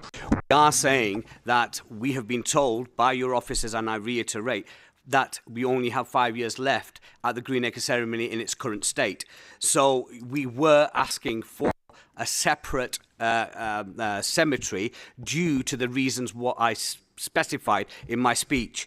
Mr. Mayor, I would please ask for a recorded vote on this. Mr. Mayor, a recorded vote on this, please, if you don't mind. You need to second. Yeah, so it need to be requested by 5 people. 5 people, could we up? Yeah. Many thanks. Thank you, Mr. Mayor. If that's the case, if that's agreed, can you please indicate clearly whether you're for, against, or abstaining? So just for clarification, we're voting on original motion now. Against.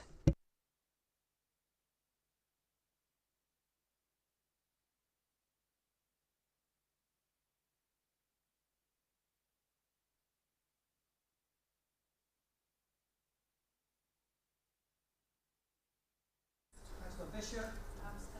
Councillor Brownridge. Councillor Byrne. Councillor Charters. Against. Councillor Cosgrove. Councillor Davis. Councillor Dean. Against. Councillor Fryer. Against.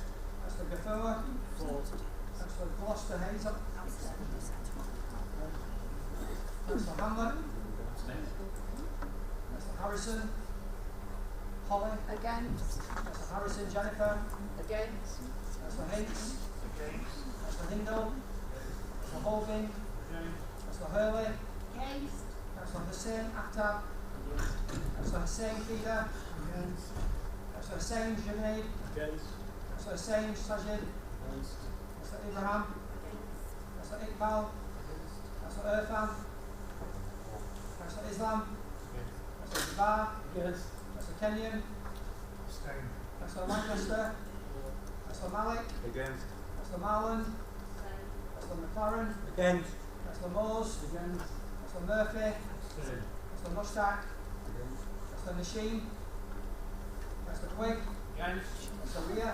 Councillor Salamat. Against. Councillor Shah. Councillor Sharp. Councillor Sheldon. Councillor Shuttleworth. Against. Councillor Surjan.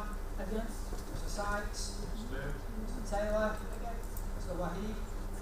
Councillor Williamson. Councillor Woodbine. Councillor Shaw. Sorry, Against, please. Machine.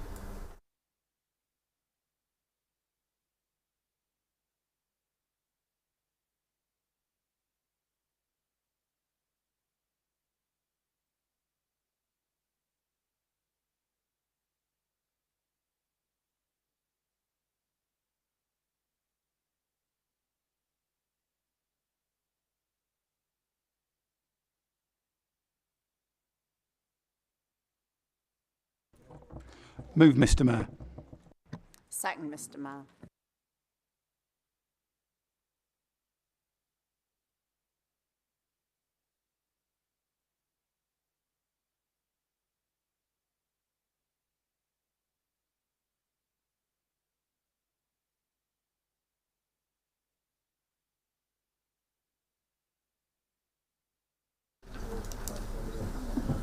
Point of order, Mr. Mayor.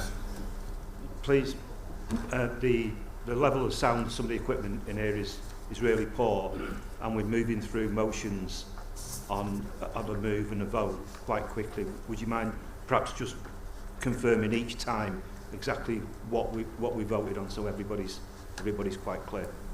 Thank you very much. Sorry, we just voted on motion 2. Yeah. Okay. Yeah, no, of course. Okay. Yeah, so this is a motion number 3. So I'll call upon Councillor Hobbin to move and Councillor Ria to second the motion.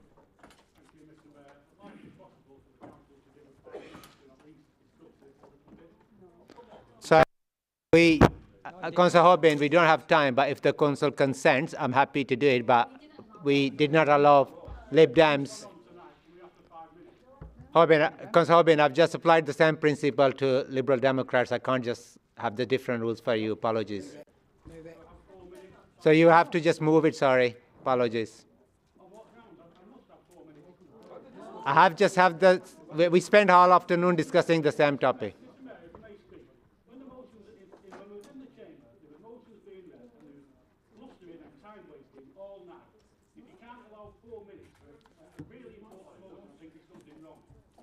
Mr. Hobbin, I can't allow you time because I did not allow to Liberal Democrats, and I think it will be taking the favoritism. I have to take. If the this chamber consents, I will be happy to do it. But we can discuss it again and again. I'll second that. Mr. Mayor, I'll move it to a vote. What has been seconded? Moving to vote. If we're moving to a vote, I want a recorded vote to embarrass some of the people that will be voting against it. So you need to have 5 people for the recorded vote. Sorry. For the recorded Can you raise vote. the hand? Sorry.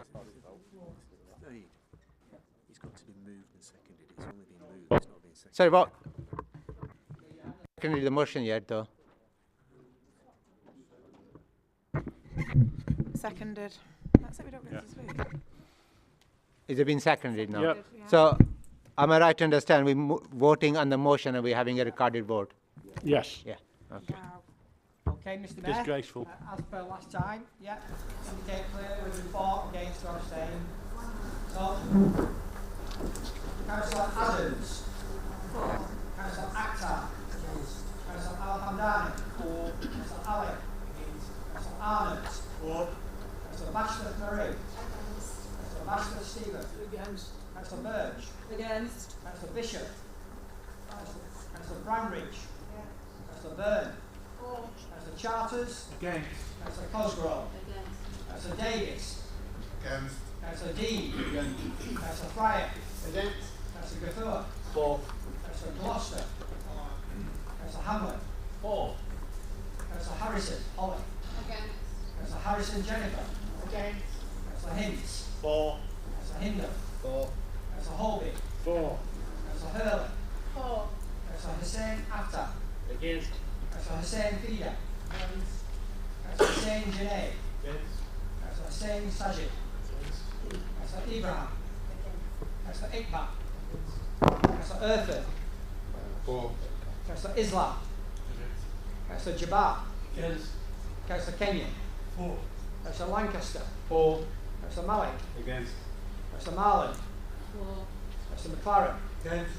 Councillor Morse. Against. Councillor Murphy. For. Councillor Mushtaq. Against. Councillor Nasheem. Against. Councillor Quick. For. Councillor Ria. For. Councillor Salamat. Against. Councillor Shah. Against. Councillor Shah. For. Councillor Sheldon. For. Councillor Shuttleworth. Against. Councillor Serja. Against. Councillor Sykes. For. Councillor Taylor. Against. Councillor Wahid. For. Councillor Williamson. For. Councillor Woodvine. For. Councillor Shaw. Against.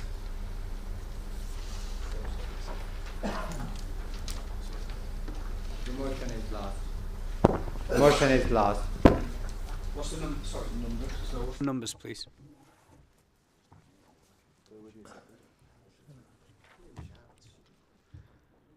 We'll have to wait for a few minutes. Councillor Gafoor.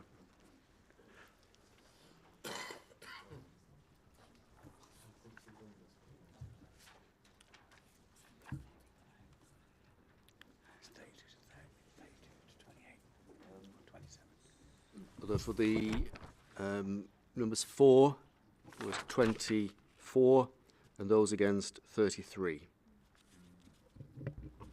Thank you very much. We'll move on to item 11, update on actions from Council. I call on Councillor Shah to move and Councillor Sheldon to second the report on actions from Council. Move, Mr. Mayor. Does any member wish to speak? I take silence as no. Does Council agree the recommendation as detailed within the report? Okay, any abstentions? Item 12, the B network improving Greater Manchester's transport governance. I call on Councillor Shah to move and Councillor Sheldon to second the report with Councillor Taylor as a representative. Move, Mr. Mayor. Second, Mr. Mayor. Does any member wish to speak? Okay. Does Council agree the report? Agreed. Political balance review, item 13. I call on Councillor Shah to move and Councillor Sheldon to second the report and recommendations contained in the report. Move, Mr. Mayor. Second, Mr. Mayor. Does any member wish to speak?